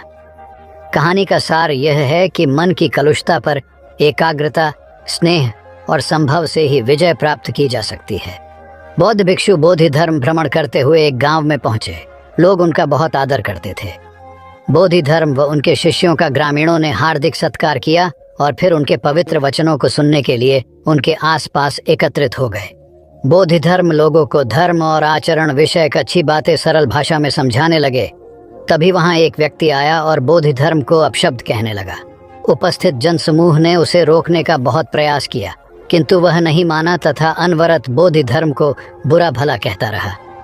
लोगों ने कहा कि महाराज, ये व्यक्ति कितना उद्दंड है, निरर्थक ही आपको अपशब्द कह रहा है। बोधि धर्म उस व्यक्ति के इस आचरण पर कदापि क्रोधित नहीं हुए और लोगों से बोले कि यह भविष्य में मेरा सबसे बड़ा भक्त बनने वाला है। लोगों ने पूछा कि कैसे? बोधि धर्म ने उत्तर दिया, कोई कुम्हार के यहाँ घड़ा लेने जाता है तो घड़े को बजाकर देखा जाता है कि वह फूटा हुआ तो नहीं है। जब 1-2 रुपए के घड़े को कोई इतनी परख कर सकता है तो भला जिसे गुरु मानना है उसे 10-20 गालियां दिए बगैर कैसे पहचानेगा? पहले वह परीक्षा लेगा कि गुरु में धैर्य, आक्रोश व समता भाव कितना है। यह जानने के बाद ही तो वह गुरु को स्वीकारेगा। इसलिए यह व्यक्ति मुझे निरर्थक ही अपशब्द नहीं कह रहा है और आगे चलकर वास्तव में वह व्यक्ति बोधि धर्म का सबसे बड़ा भक्त बना। किसी को शिक्षा देने से पूर्व स्वयं का आचरण भी तदनुरूप होना चाहिए, तभी गुरु का महान पद मिलता है।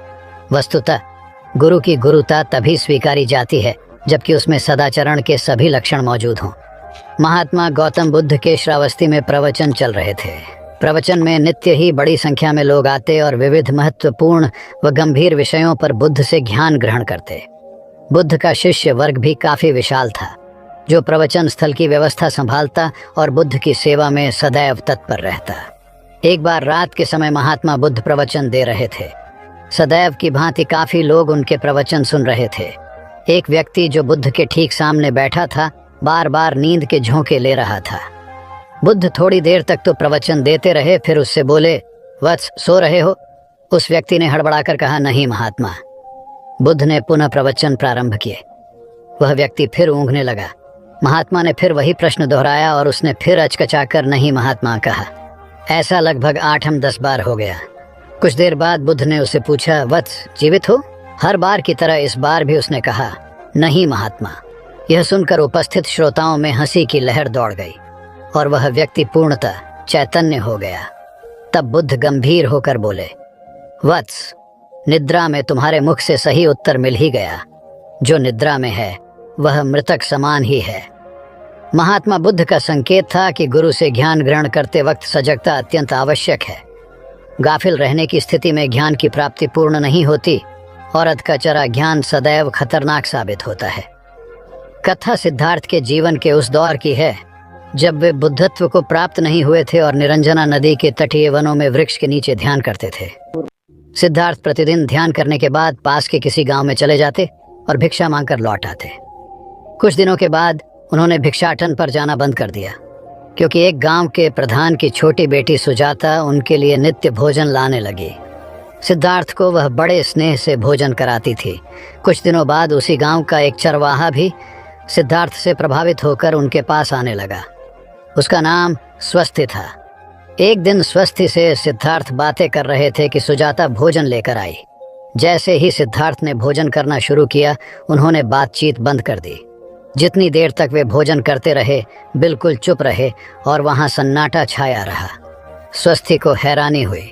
उसने सिद्धार्थ के भोजन करने के उपरांत उनसे पूछा, गुरुदेव, आप मेरे आने के बाद निरंतर वार्तालाप करते रहे, किंतु भोजन के समय एक शब्द भी नहीं बोले।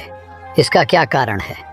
सिद्धार्थ बोले, भोजन का निर्माण बड़ी कठिनाई से होता है।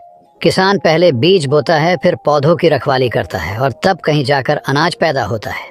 फिर घर की महिलाएं उसे बड़े जतन से खाने योग्य बनाती हैं। इतनी कठिनाई से तैयार भोजन का पूरा आनंद तभी संभव है जब हम पूर्णतः मौन हों। भोजन के दौरान मैं मौन रहकर उसका पूरा स्वाद लेता हूँ। वस्तुतः शांति से किया गया भोजन न केवल शारीरिक भूख को तृप्त करता है, बल्कि मानसिक आनंद और सात्विक ऊर्जा भी देता है।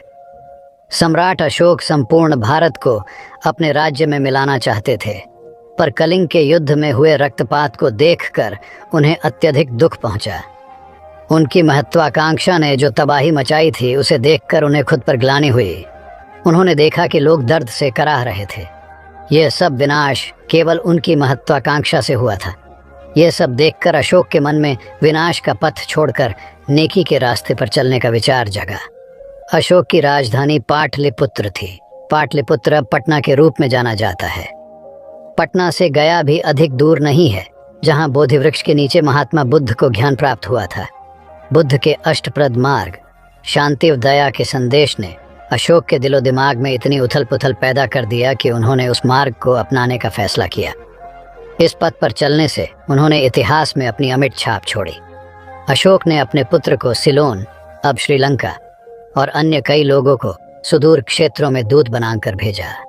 एक निर्दयी महत्वाकांक्षा एक ऐसे पवित्र उद्देश्य में बदल चुकी थी जिसमें कुछ अच्छा कर गुजरने की, करुणा और प्रेम के संदेश को चारों ओर फैलाने की इच्छा थी।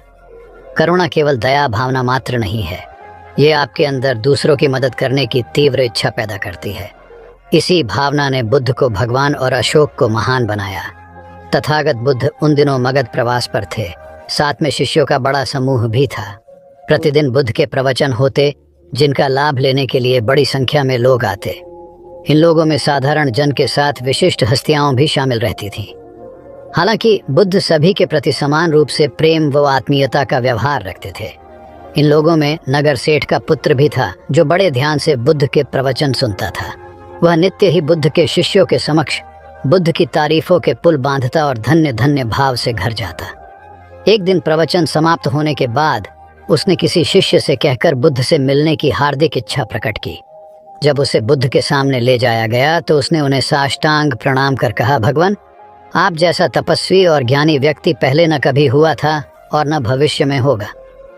ये सुनते ही बुद्ध ने उसकी बात बीच में ही रोककर कहा, वत्स, क्या तुमने इतना अध्ययन कर लिया है कि अब तक कितने संत महापुरुष हुए हैं, और क्या भविष्य भी जान चुके हो कि आगे और कोई नहीं होगा? युवक लज्जित भाव से चुप खड़ा रहा, क्योंकि इस बात का उसके पास कोई जवाब नहीं था। बुद्ध ने अपनी बात समाप्त करते हुए उसे सीख दी, सदैव अपनी आंखें खुली रखो। जो जैसा है उसे वैसा ही महत्व दो। किसी से उसकी तुलना मत करो। कथा का सार यह है कि किसी भी क्षेत्र के अधिकारी विद्वान की स्वतंत्र रूप से प्रशंसा करना उचित है, किंतु सर्वश्रेष्ठ बताना अनुचित, क्योंकि श्रेष्ठता को व्यक्ति, समय व स्थान की सीमाओं में नहीं बांधा जा सकता। आनंद भगवान बुद्ध के प्रमुख व प्रिय शिष्य थे। उनके स्वभाव में उदारता, स्नेह व सहिष्णुता जैसे गुण शामिल थे। वे सभी के प्रति समान व्यवहार करते थे। उनकी दृष्टि में कोई छोटा या बड़ा नहीं था। एक बार आनंद कहीं जा रहे थे। रास्ते में उन्हें बड़े जोर की प्यास लगी। आसपास देखा तो निकट ही कुआं दिखाई दिया। वे वहां पहुंचे। कुएं से एक लड़की पानी भर रही थी। आनंद ने उसके पास जाकर कहा, बहन, मैं बड़ी दूर से आ रहा हूं, मुझे बहुत जोर से प्यास लगी है, कृपा कर पानी पिला दो। उनकी बात सुनते ही लड़की कांप उठी, क्योंकि वह अछूत जाति की थी। वह जानती थी कि किसी ऊंची जाति के व्यक्ति को पानी पिलाना उसके अधिकार क्षेत्र से बाहर है। वह निगाह नीची कर चुपचाप खड़ी रही। आनंद ने प्यास से व्याकुल होकर फिर कहा, बहन, तुमने सुना नहीं, प्यास के मारे मेरे प्राण निकले जा रहे हैं, मुझे पानी पिला दो। लड़की भयवश कुछ नहीं बोल पाई। जब आनंद ने बड़े स्नेह से उससे पानी न पिलाने का कारण पूछा तो वह बोली, मैं निम्न जाति की कन्या हूँ, आपको पानी कैसे पिला सकती हूँ? उसकी बात सुनकर आनंद ने कहा, बहन, मैंने तुमसे पानी मांगा है, जाति तो नहीं पूछी। आनंद की उदारता ने उस कन्या का भय दूर कर दिया और उन्हें पानी पिलाकर वह धन्य हो गई। कथा का सार यह है कि ईश्वर की दृष्टि सम होने के कारण